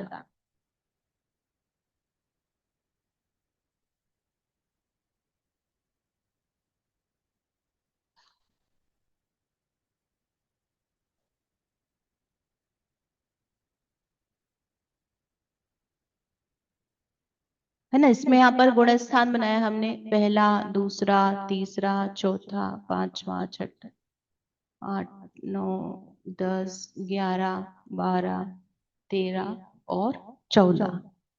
तो इसमें जो है यहाँ पर क्या बोल रहे हैं, जैसे लोभ है, तो लोभ कहाँ तक बनता है, 10वें गुण स्थान में। तो यहाँ पर हम बोलते हैं ना सूक्ष्म लोभ है, तो सूक्ष्म लोभ में यहाँ पर क्या हो गया, लोभ का जगन्य बंध हो गया।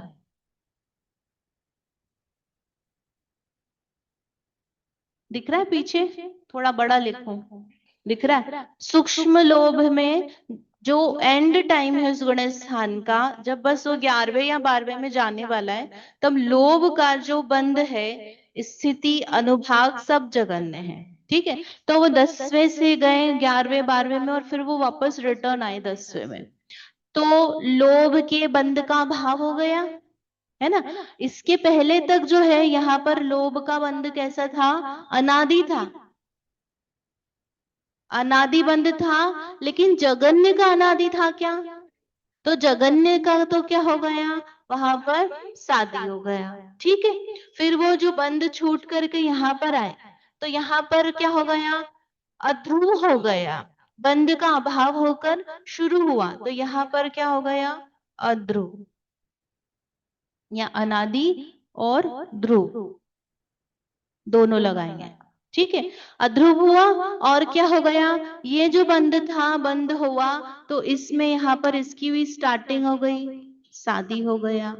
लेकिन जब उतरते समय जो अनुभाग है चढ़ते समय जैसा नहीं रहता जगन्य, है ना, तो वह अजगन्य अनुभाग है। तो वो अजगन्य अनुभाग की क्या हो गई, स्टार्टिंग हो गई।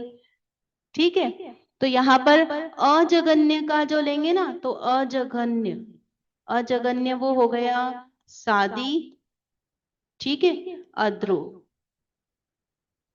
और इसके पहले जो था यहाँ पर इसको लगा लो अजगन्य।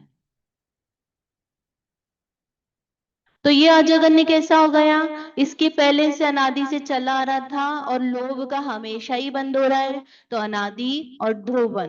फिर श्रेणी में 11वें 12वें 12वें से तो नीचे नहीं उतरेंगे, 11वें से नीचे उतर के आए तो अजगन्य बंद, शादी और अध्रुव। तो ये अजगन्य का चारों प्रकार का बंद हो गया। क्यों, क्योंकि जो जगन्य है वो पर्टिकुलर गुणस्थान में आया है। वो ये कहना चाह रहे हैं कि जो उत्कृष्ट और जगन्य यदि किसी पर्टिकुलर गुणस्थान में है तो उसका अनुत्कृष्ट और अजगन्य चारों प्रकार का होगा, है ना। ये तो दो ही हुआ, जगन्य और उत्कृष्ट के लिए तो उन्होंने नियम ही बता दिया है क्योंकि वो हमेशा नहीं बनते। हमेशा आपको जगन्य बंद हो रहा है क्या, तो वह कैसा है, शादी है और अध्रुव है। और उत्कृष्ट आपको हमेशा बंद हो रहा है क्या, तो वह भी शादी और अध्रुव है। ठीक है, तो लेकिन अजगन्य और अनुत्कृष्ट जो है उसमें अनादि, है ना, शादी, ध्रुव, अध्रुव। तो अब अलग गुण स्थान में है तो इसलिए यहाँ पर कैसा बन जाएगा, उसका शादी हो जाएगा, है ना। अनादि से तो पहले चल ही रहा था और ध्रुव भी चल रहा था, लेकिन पर्टिकुलर गुण स्थान में अभाव हो गया तो उसका शादी भी हो गया और अध्रुव भी हो गया। आया समझ में। इसको क्या करना पड़ेगा, इसको मिटा देते।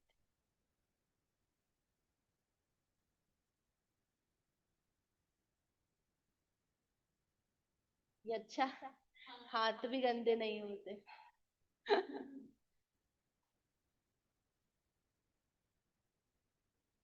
चलो ठीक है, शादी, अनादि, ध्रुव, अध्रुव, ये इसमें तो यही नियम है यहाँ पर, इसको वही वापस से पढ़ते हैं।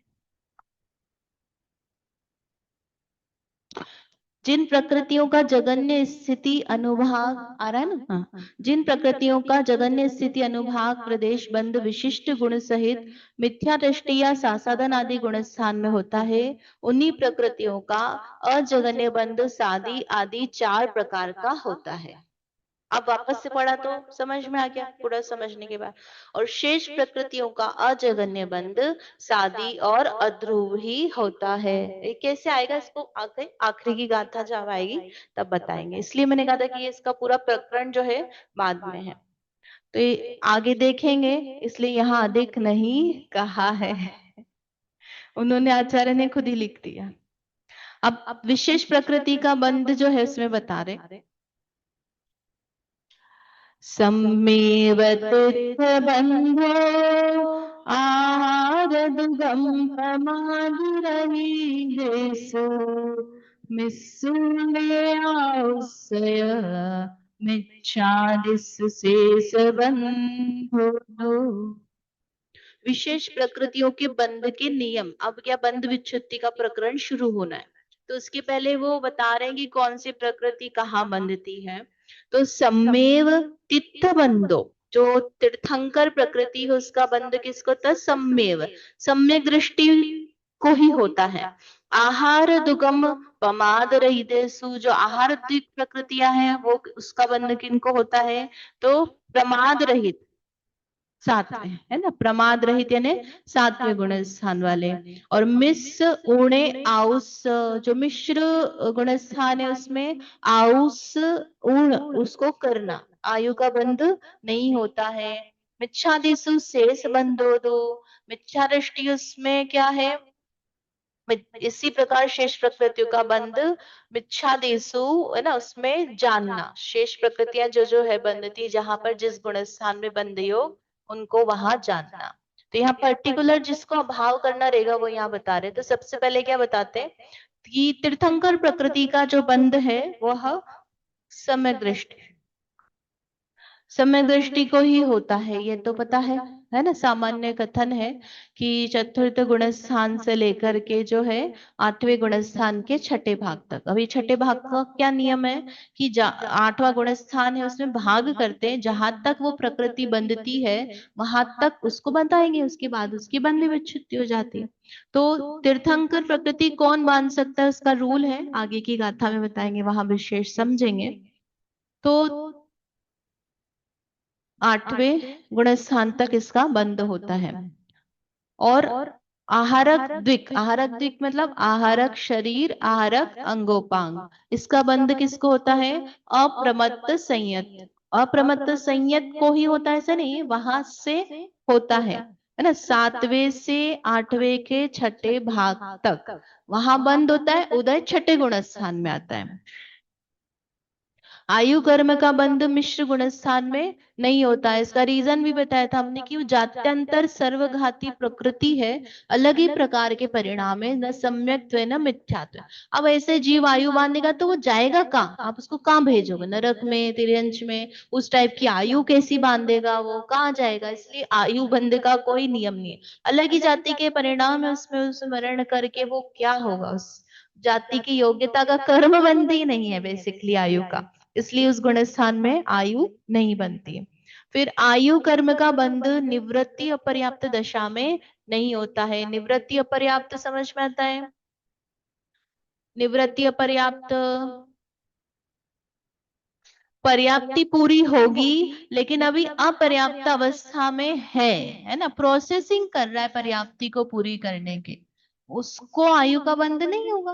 भाई उसकी जब भी जितनी भी मान लो अंतर मुहूर्त की भी आयु है, तो पर्याप्ति पूरी होने के बाद ही वो मरण को प्राप्त होगा, है ना। तो इसलिए जब उसका काल आएगा, संक्षेपाधा काल, जो भी काल आएगा, तब वो आयु बांधेगा, तो इसलिए वहां उसको आयु नहीं बननी है। अपर्याप्त बांध सकता है कि नहीं, अपर्याप्त, लब्धि अपर्याप्त है, आयु बांध सकता है कि नहीं। भाई वो उसके पास उतनी ही आयु है ना, तो फिर वो तब नहीं आयु बांधेगा तो कब बांध देगा। उसकी जो पर्याप्ति पूरी होने के पहले ही वो मरण को प्राप्त होना है, तो उसके अपर्याप्त अवस्था में ही आयु बननी है। बोलते ना, श्वास के 8-10 भाग, जन्म्यो मरियो भरियो दुख भारी। तो उसका जन्म ही उतने समय के लिए हुआ, आयु ही उतनी है, तो उसको नेक्स्ट भाव की आयु उसी भाव में बांधनी है ना, तो वो वही बांधेगा पर्याप्त अवस्था में। इसलिए यहाँ पर स्पेसिफाई किया उन्होंने कि निवृत्ति अपर्याप्त को आयु नहीं बंधेगी, लब्धि अपर्याप्त तो बांधेगा आयु, है ना। उसके आयु के जो 2/3 बीत जाएगा, जो 1/3 बचेगा उसका अंतर मुहूर्त का, उसमें वो बांधेगा। अभी बताया ना 2/3 बीतने के बाद में। जी बिल्कुल है।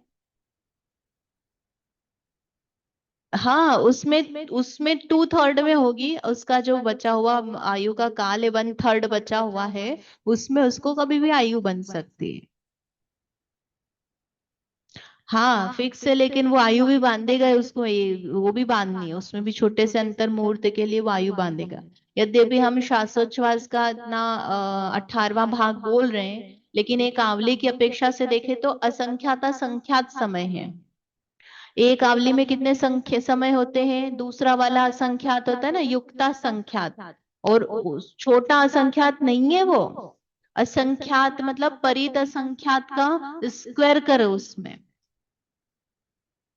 और वो परित असंख्यात, जगन्य परित असंख्यात ही कैसे आता है ना, अनवस्था कुंड का करके सब याद कर लेना। तो वो जो आवली में समय है वो कम नहीं है, या तो एक समय में तो अपने प्राण ही निकल जाते हैं, तो उसको तो आयु ही बांधनी है, तो छोटी सी आवली में वो बांध लेगा। छोटी आवली मतलब आवली प्लस एक समय भी पर्याप्त है उसको आयु बांधने के लिए उसका। वहीं का वहीं जन्म मरण ऐसा नहीं बोल रहे हैं ना, सभी का वहीं जन्म मरण होगा ऐसा भी नहीं है। वो कहीं अन्य जगह जाकर के लब्धि पर्याप्तक बन जावे, उसी में उत्पन्न हो ऐसा नहीं कहा। ठीक है, वहीं वहीं भी हो जाए उसमें भी कोई बाधा नहीं है। उस देह को छोड़ के अन्य निगोद एक ही आलू में अलग अलग अलग अलग जगह उत्पन्न होता रहे, उसको हो जाए इसमें लब्धि पर्याप्तक है। समझ में आया? क्या नियम बताया? सामान्य से तीर्थंकर प्रकृति का बंध सम्यक दृष्टि चौथे से आठवें गुण स्थान है ना, छठे भाग तक। आहारक द्वीप का सातवें से आठवें के छठे भाग तक। तीसरे गुण स्थान में आयु का बंध नहीं होता, और आयु निवृत्ति अपर्याप्त को भी नहीं बनती। इस तरह से सामान्य नियम बताएं। अब जो है तीर्थंकर प्रकृति के लिए और क्या विशेषता है, कौन बांधता है, वो सब यहाँ बताते हैं। पड़मुव समिये सम्मे से सतिये अविरधादि चलथारी तितयरबंधकारम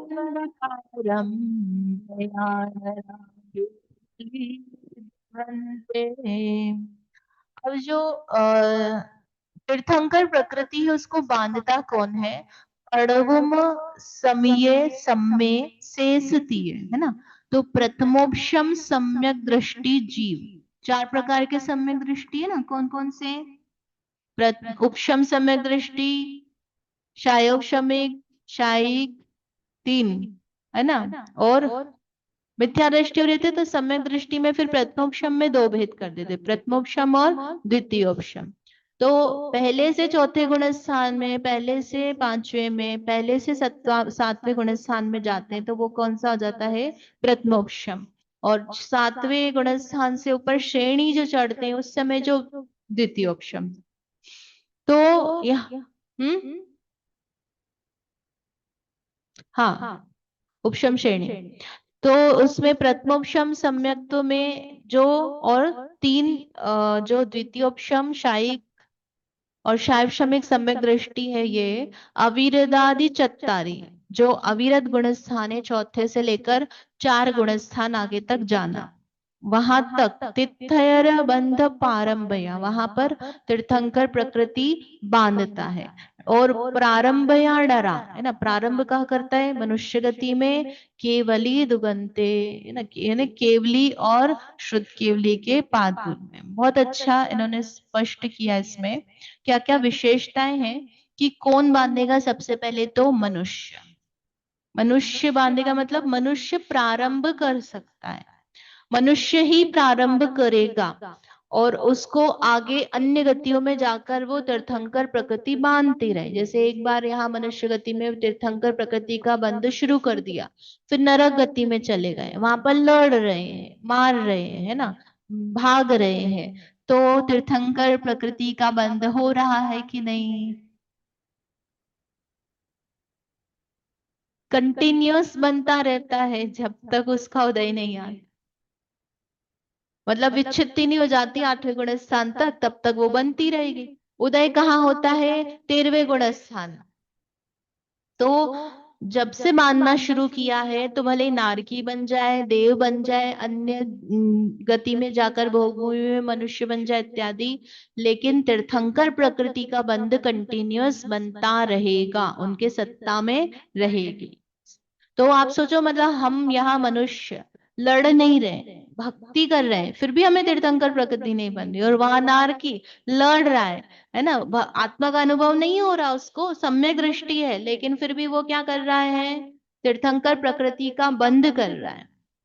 लॉटरी लग गई उनकी तो एक बार शुरू हो गया तो वो बंद तो दीदी, तो चलता रहता है। वो वहां पे तो तीर्थंकर है नहीं है?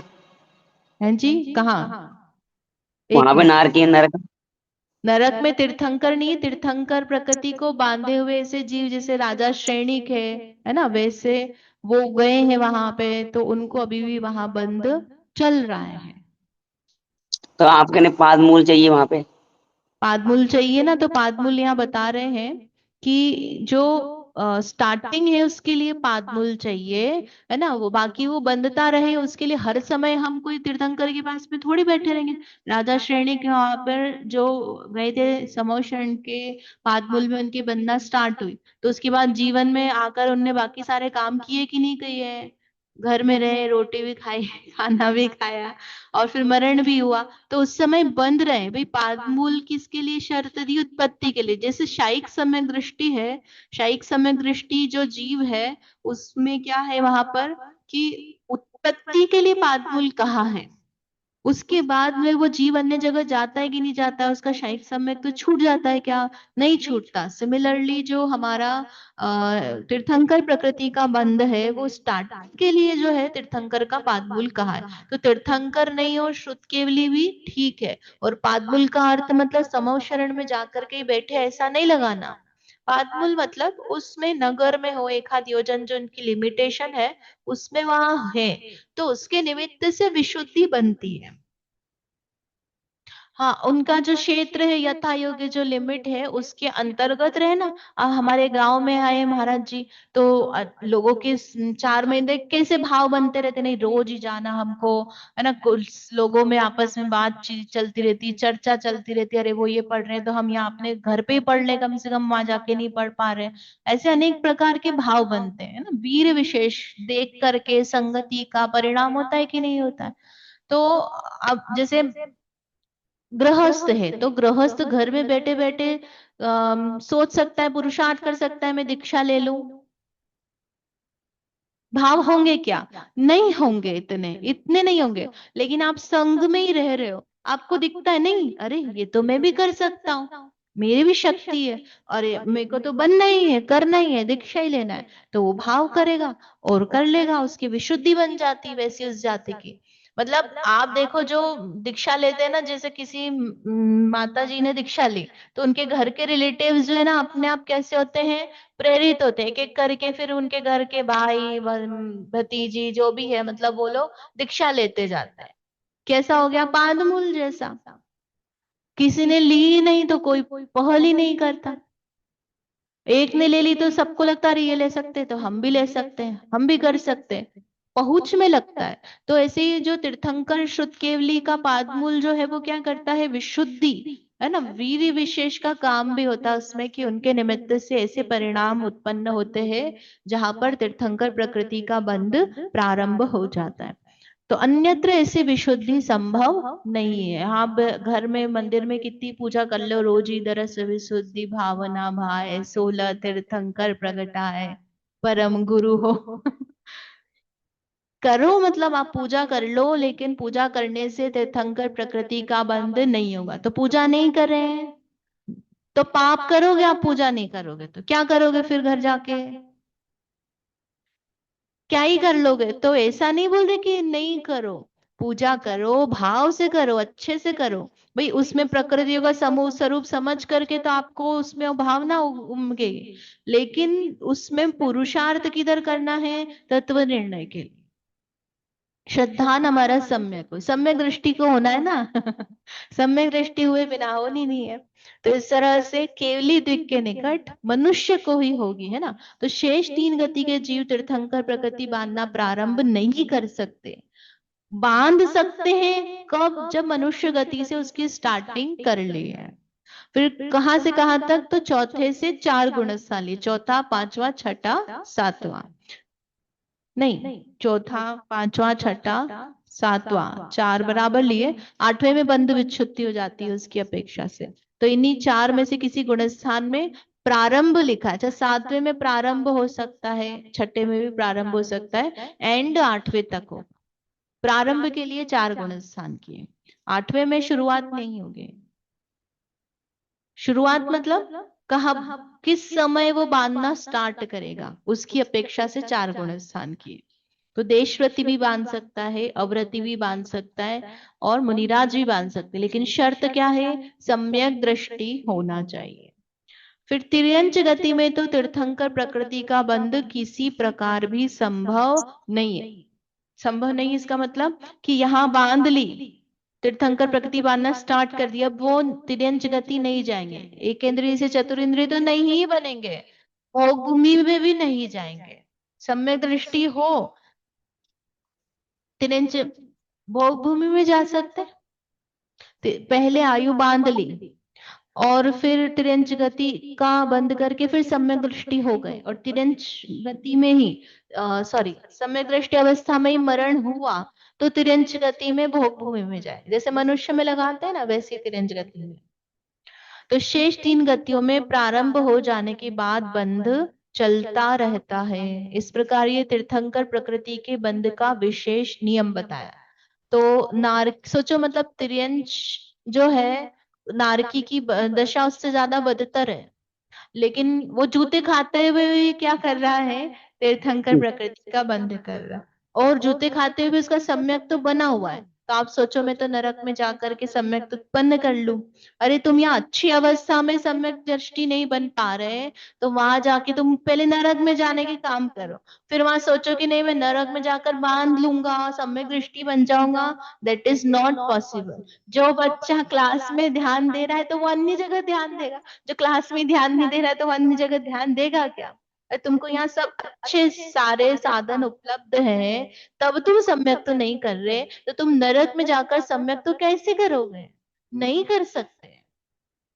वो एक्सेप्शनल मार्ग दिया है। जिसने पहले प्रवचन सुनाया करा है, फिर वो किसी कारण से भटक गया, दुर्गति में गया, नरकी बन गया, तो वहां पर उसको जाति स्मरण इत्यादि से, परोपदेश से सम्यक तो हो सकता है। लेकिन हर कोई को उपदेश देने आ रहे हैं क्या? असंख्यात जीव है, सबको उपदेश देने आते हैं क्या लोग? प्रवचन चल रहा है क्या वहां पे कि चलो बैठकर प्रवचन सुनते नारकी लोग? लड़ने से तो फुर्सत नहीं, प्रवचन सुनेंगे वो। तो ऐसा नहीं है कि नारकी को सुलभ है और मनुष्य को दुर्लभ है। ऐसे विदेश क्षेत्र के लिए लगाते, तो ऐसा नहीं है कि विदेश क्षेत्र में बहुत सुलभ है। भाई तुम यहाँ समोशरण होकर जीव नहीं जा रहा, तो तुम्हारी क्या गारंटी कि वहां विदेश क्षेत्र में समोशरण होने पर तुम चले ही जाओगे? हाँ, मतलब घर में मंदिर पास में, बड़ा मंदिर के पास में व्यक्ति दिन भर मंदिर नहीं जाए, टाइम ही नहीं है, तो मतलब आप सोचो तो कैसे करे वो व्यक्ति? तो इसलिए ये कहा ना, नौकर्म, नौकर्म में समोशरण लाके खड़ा कर दिया भगवान का। जा ही नहीं रहे, मारीची के जीव गए ही नहीं, हम अपना धर्म चलाएंगे।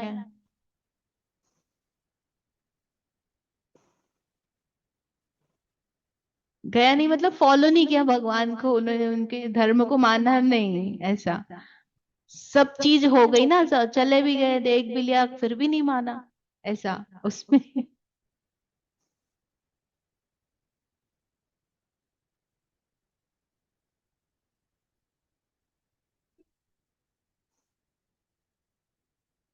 वो अब उसको विशेष देखना पड़ेगी उसकी कथा। तो इस तरह से मतलब जो ये बोल रहे ना कि पाद मूल मिल जाएगा तो हमको तीर्थंकर प्रकृति का बंद हो जाएगा, ऐसा नहीं है।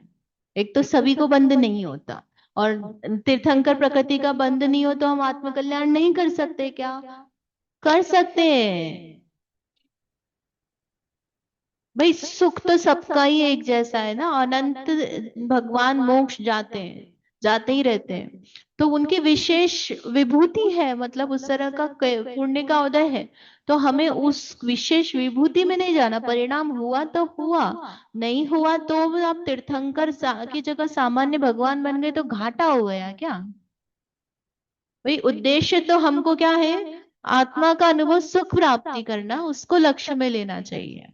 तो किसी साधक की, मुनिराज की ना विशेष प्रसिद्धि होती है, तो उससे हमारी साधना में कुछ अंतर आ गया क्या? हम कम हो गए क्या? भाई आत्म स्वरूप तो सबका एक जैसा ही ना, अपनी विशुद्धि अपने पास में है, उनकी विशेष विशुद्धि, विशेष प्रसिद्धि है, उनके पुण्य का उदय है, यश कीर्ति ख्याति लाभ ये सब है। तो उसके कारण से हम अपने को हीन मान ले, वो भी ठीक नहीं है। इस प्रकार से तीर्थंकर प्रकृति के बंध का नियम बताया। अब यहाँ पर जो है नया प्रकरण शुरू होता है ना। क्या बता रहे हैं यहाँ पर कि जो बंध है उसके संबंध में 3 चीजें हम यहाँ पढ़ेंगे। क्या क्या चीजें हैं? बंध विच्छुत्ति, बंध और अबंध। तो उसके पहले सामान्य से एक बार हम गुणस्थान के बारे में विचार करते हैं। यहाँ कोई ऐसा है जिनने गुणस्थान नहीं पढ़े हुए हैं? सबने पढ़े हुए हैं। एक माता जी बैठ रहे थे ना क्लास में, वो नहीं आ रहे हैं। आएंगे। ओके। हाँ, मैं तो सोचा था कि फिर बताऊं कि नहीं बताऊं, सबको पता है गुणस्थान का स्वरूप तो है। तो वो तो संक्षेप में होगा, आपने पढ़े दीदी? थोड़े ही पढ़े हुए हैं। तो आपको तो फिर किताब दी तो अच्छा किया पंडित जी ने। तो यहाँ पर सामान्य से एक बार अपन गुणस्थान जो है सिर्फ एक अ, स्वरूप देखते हैं इसमें।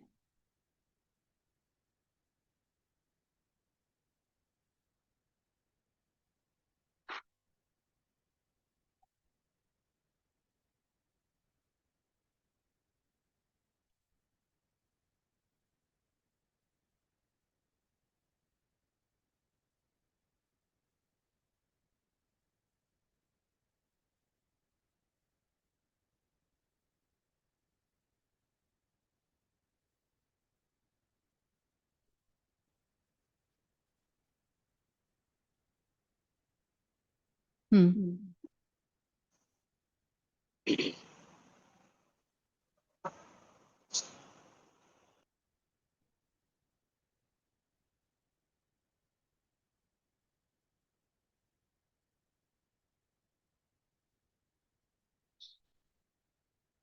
हम्म। तो गुणस्थान किसे कहते हैं वो यहाँ बता रहे हैं सबसे पहले।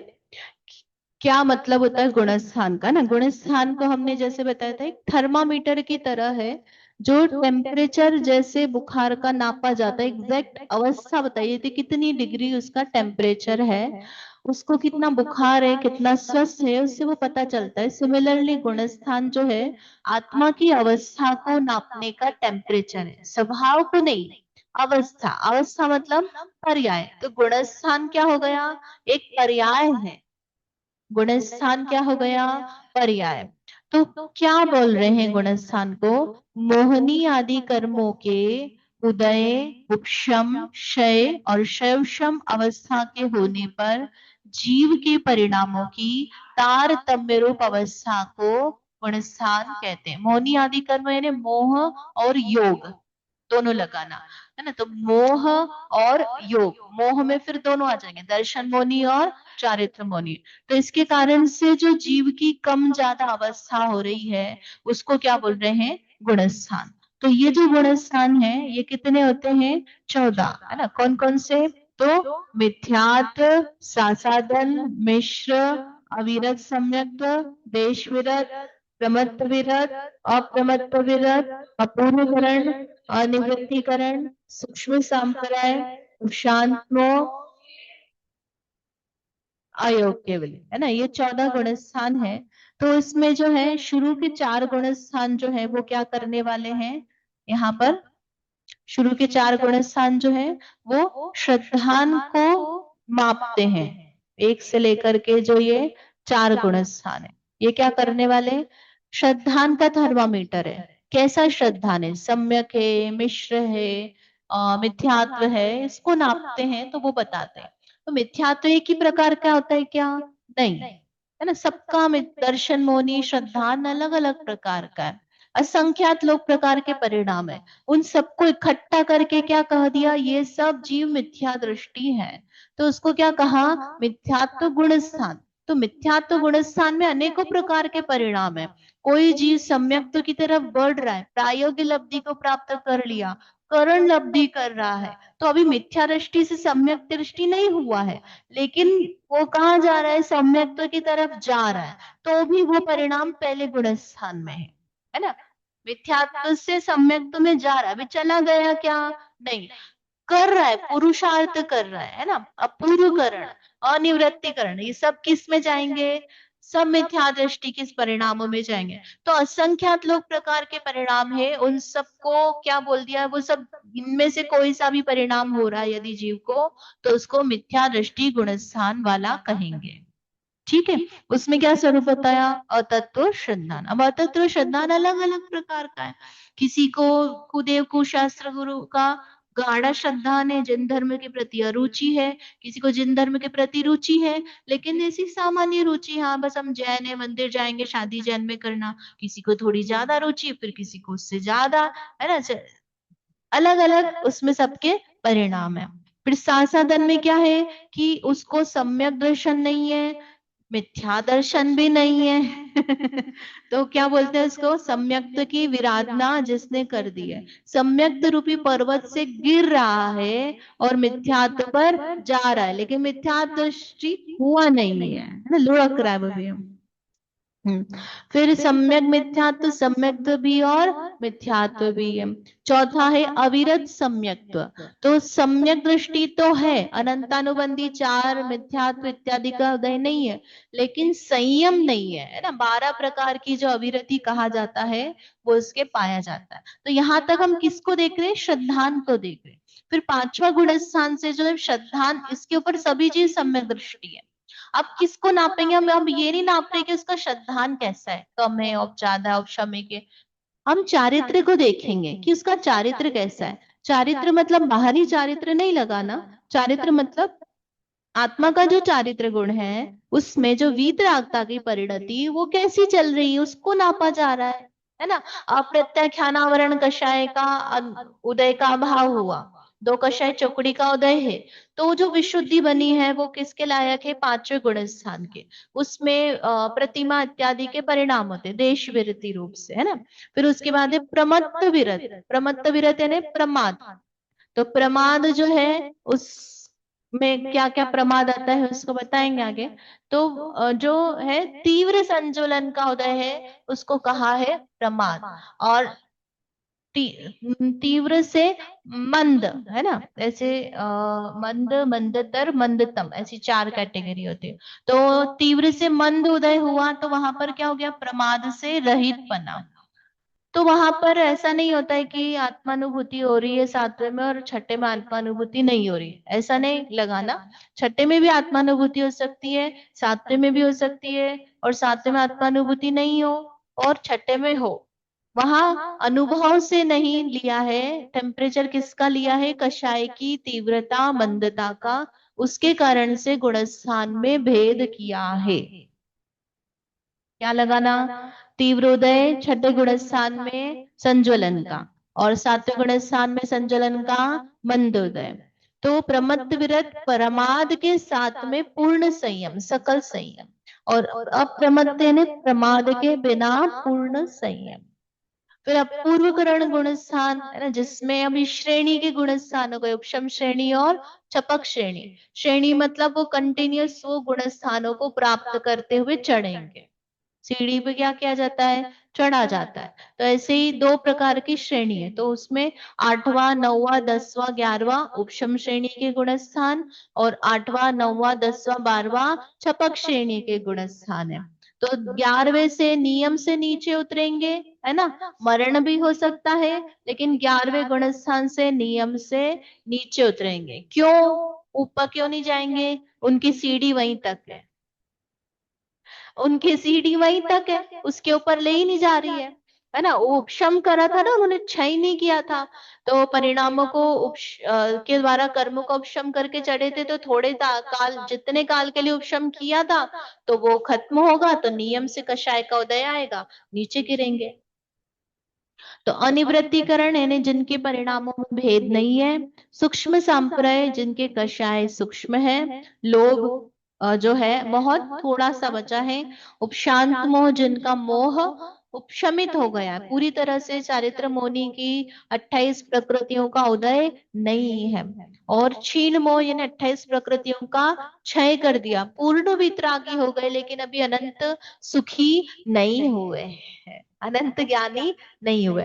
तो 13वें गुण स्थान में जाकर के वो जो है केवल ज्ञानी बन जाते हैं, लेकिन चूंकि योग है तो आश्रव अभी भी उनके चल रहा है। और फिर 14वां गुण स्थान है, उसमें वो आश्रव भी बंद हो गया चूंकि अयोगी हो गए हैं।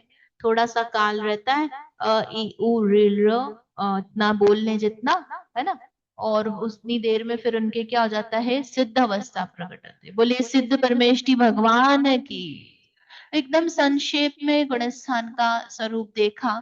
अब विशेष जो है आपको थोड़ा खुद से ही पढ़ना पड़ेगा यहाँ पे। तब क्या प्रकरण है यहाँ पर, ये गुणस्थान का जो स्वरूप है इसमें ये जो है बंधु विच्छिति बताने वाले हैं।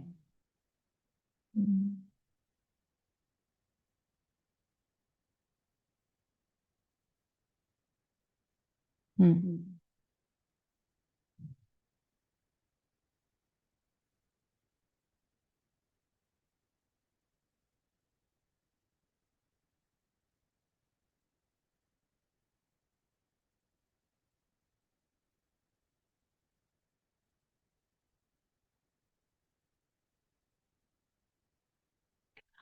तो क्या क्या चीजें देखनी हमको यहाँ पे इस प्रकरण में, बंध विच्छुत्ति, बंध और अबंध।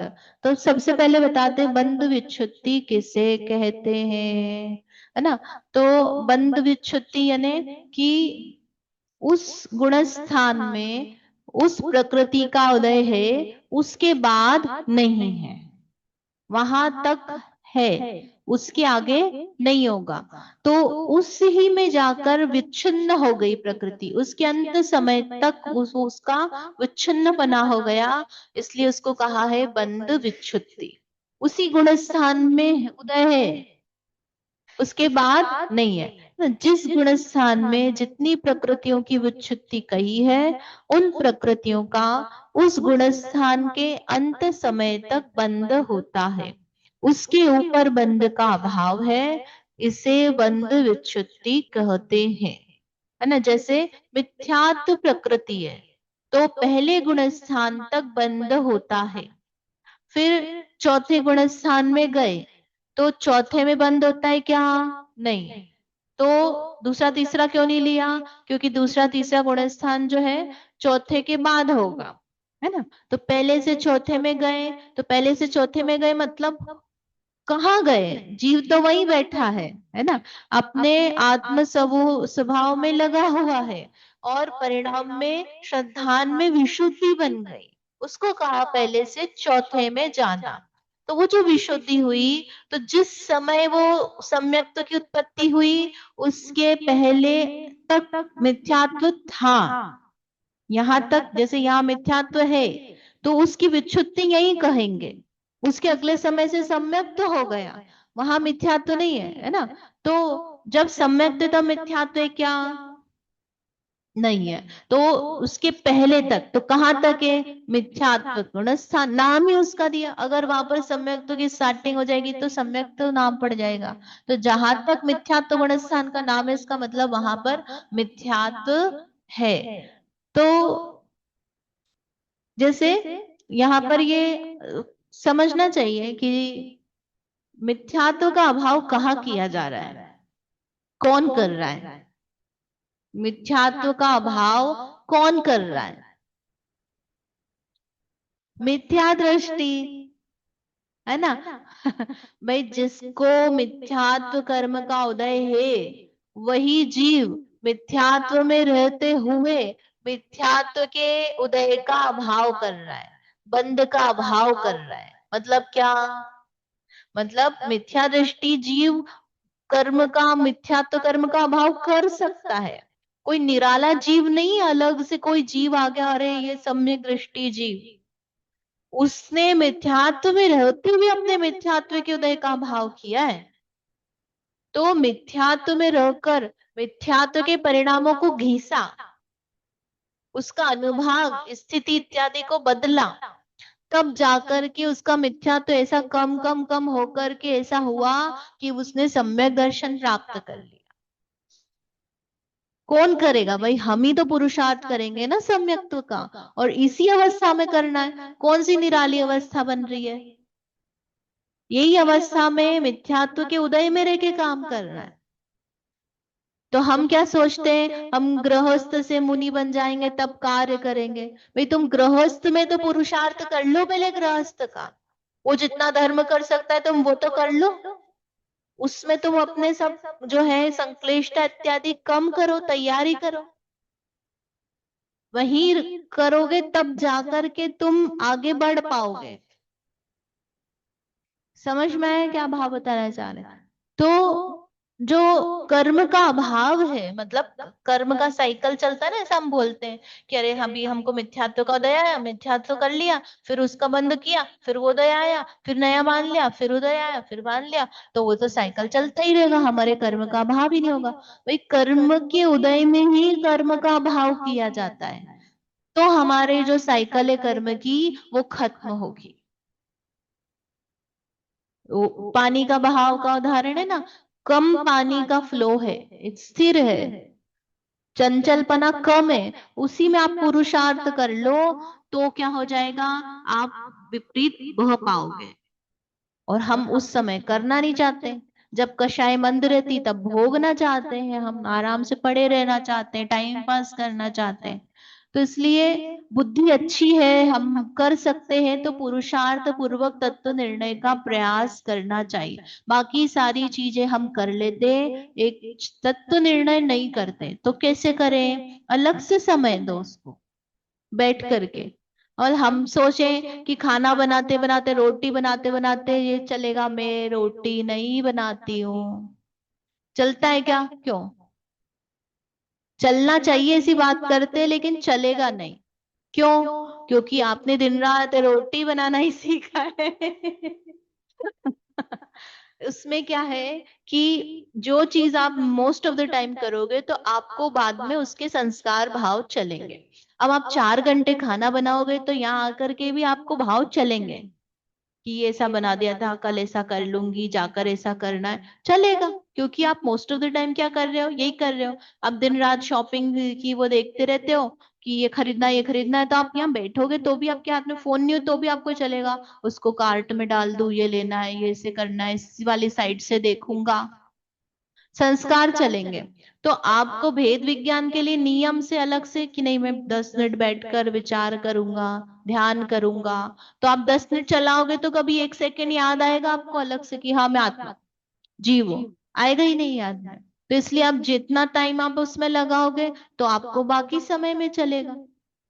तो वो तत्व निर्णय कोई अपने आप ऑटोमेटिक चीज नहीं है, जैसे मैंने कहा था ना कि याद होता नहीं है, याद किया जाता है। ऐसी तत्व निर्णय होता नहीं है, किया जाता है।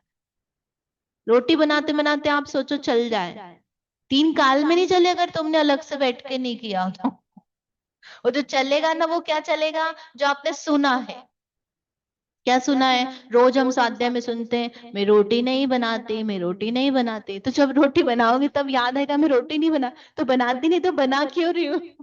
क्योंकि आपने समझा नहीं उसको, तो आएगा नहीं। आप बैठ के चिंतन करोगे तो आपको चर्चा चलेगी, उसकी क्वेश्चन उठेंगे, फिर वो क्वेश्चन का सॉल्यूशन भी आप ही ढूंढ कर उसको सही करोगे, तो वो तत्व निर्णय है। समझ में आए बंध विच्छित्ति? मतलब ये बंध विच्छित्ति क्या बता रही है, संवर बता रही है। 7 तत्व समझने ना हमको, तो संवर कैसे हो रहा है ये बता रही है। जैसे एक नाव है, उसमें 148 छिद्र है, तो एक एक छिद्र बंद कर रहे हैं हम, तो एक एक छिद्र कैसे बंद हो रहे हैं, ये बंध विच्छित्ति बताएगी। तो ये अपना समय हो गया। अब कल में जो है गुण स्थान की विच्छित्ति पूछूंगी। पहले गुण स्थान की विच्छित्ति जो है वो चलेगा अपना पहला दूसरा, तो बस आप बताते जाना, तो मेरे को जरूरत ही नहीं है उसको पढ़ने। यहीं तक रखते हैं, कुछ प्रश्न है किसी के तो आप पूछ सकते हैं। इसमें थोड़ा सा बचा विच्छित्ति का उत्पाद और ये सब जो चीजें हैं, आगे चलेगा तो इसमें कल ही देखेंगे। इसमें कुछ प्रश्न और? हाँ जी बोलिए।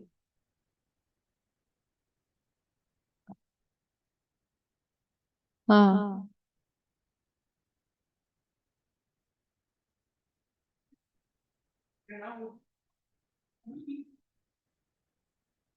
घृणा तो नहीं करनी देखो अपने को, लेकिन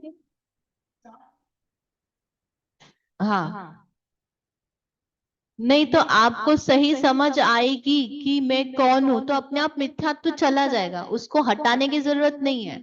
मतलब हम क्या ट्राई कर रहे हैं पढ़कर, अपने स्वरूप को समझने की कोशिश कर रहे हैं, मैं कौन हूँ, कैसा हूँ, कैसा नहीं हूँ। तो जब ये समझोगे तो अपने आप आपका जो मिथ्यात्व है वो हटेगा। जैसे लड़की को लड़के से प्रेम हो गया, अब वो लड़का जो है, माँ बहुत समझा रही कि देख तू कैसी, इससे मत कर शादी, इससे मत कर, लेकिन उसको नहीं समझ में आ रहा। तो एक दिन माँ ने क्या करा, चल तू मेरे साथ चल, लड़के को मत बताना। वो लड़की को लेके गई, दूर से खड़े हुए लड़का दिखा रही थी, "ये देख ये लड़की से ऐसे बात कर रहा है, ऐसी हरकत कर रहा है, ये देख इसके घर वाले ऐसे, तू जाएगी, सांस ऐसी है।" तो वो धीमे धीमे दो चार चीजें उसने दिखाई, तो लड़की को क्या हो गया कि नहीं यार ये सही में लड़का सही नहीं है। तो आपने उसको वस्तु स्वरूप का ज्ञान कराया, तो उसका जो मोह था वो हट गया, है ना। तो हम क्या करना है हमको, मिथ्यात्व हटाने के लिए, मिथ्यात्व हट जा, हट जा, अच्छा नहीं, भाई ऐसा करने से नहीं होगा। आपको ज्ञान करना पड़ेगा, समझना पड़ेगा। सास बहू का झगड़ा हो रहा है तो पति आए, क्या हो गया, क्या प्रॉब्लम है, तो वो क्या कोशिश कर रहा है, झगड़ा नहीं बढ़ाने की कोशिश कर रहा है, वो प्रॉब्लम समझ रहा है, क्या हो गया, क्यों दिक्कत आ रही है। भाई मम्मी जी जो है वो आकर झगड़ा करती हैं, और ये भी झगड़ा कर रही हैं। तो उन्होंने पूछा क्यों क्यों झगड़ा कर रहे हो, वो मम्मी जी आई, कितनी बजे आई, 12 बजे आई। तो बोले हमको तो आकर वो बोल रही है ऐसा बना दिया, वैसा बना दिया, ऐसा बनाना था, मैं तो सोची थी ये बनेगा। तो उनने बोला कि भी तुम लिख के जाओ, ये बनाना है, मैं ये खाना चाहती हूँ, तुम लिख के जाओ पहले से। तो तुम आओगे तो तुमको ये खाना जो है वैसा नहीं मिलेगा, वैसा मिलेगा जैसा चाहिए। फिर तुमको जो क्रोध आ रहा है तो तुम आते से पहले क्या करो, कुछ पी लो। भूख लगी है इसलिए चिड़चिड़ कर रहे, जैसे बच्चे हो जाते हैं ना भूखे। तो आप शांत हो जाओ, अब बोलो अब क्या प्रॉब्लम है। आप ज्ञान करोगे तो वस्तु स्वरूप का ज्ञान होगा, तो फिर वहां पर मिथ्यात्व हटेगा। जैसे हम अपनी प्रैक्टिकल लाइफ में प्रॉब्लम सॉल्व करते हैं ना, ऐसे ही आगम में प्रॉब्लम सॉल्व करनी है, तो आपको ज्ञान करना पड़ेगा। Knowledge is the key to problem solving. ठीक।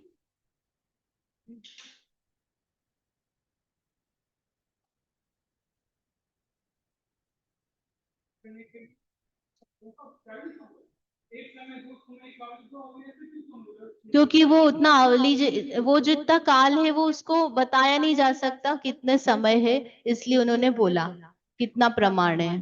अंतर्मुहूर्त जितना प्रमाण सामान्य से कहते हैं, लेकिन वो अंतर्मुहूर्त कितना बड़ा, तो उसको प्रमाण उसी के द्वारा बताया। आप संख्यात में असंख्यात बताएंगे, असंख्यात पता है क्या आपको,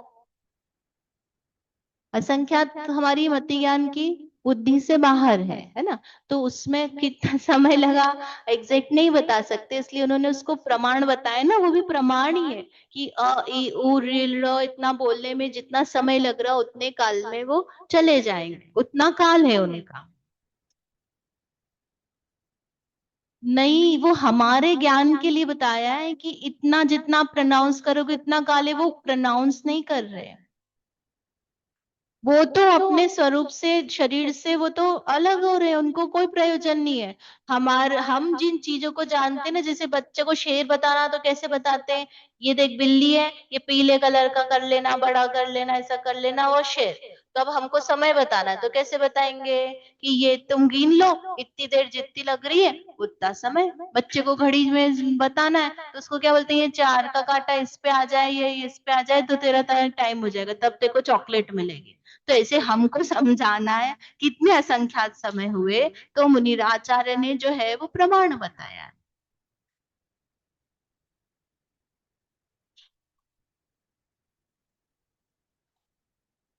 इसको ना यहीं तक रखते हैं, अपन बाद में अलग डिस्कस कर लेंगे, सबका समय जा रहा है।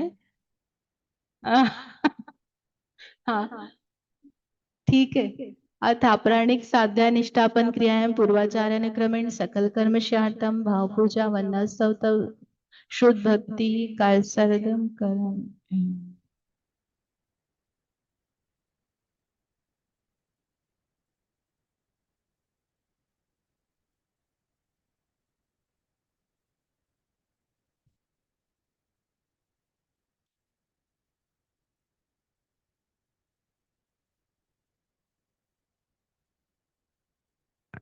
कोटिशतं द्वादशैव कोट्यो लक्षानि शीतिस्रधिकानि चैव पञ्चाशदष्टौ च सहस्रसङ्ख्यमेतच्छ्रुतं पञ्चपदं नमामि अरहन्तभासि यत्तं गणहरदेवेन गद्यं सम्मं प्रणमामि भक्तिचित्तो सुतृणानुमहोभयं शिरसा इच्छामन्ते सद्भक्ति काव संको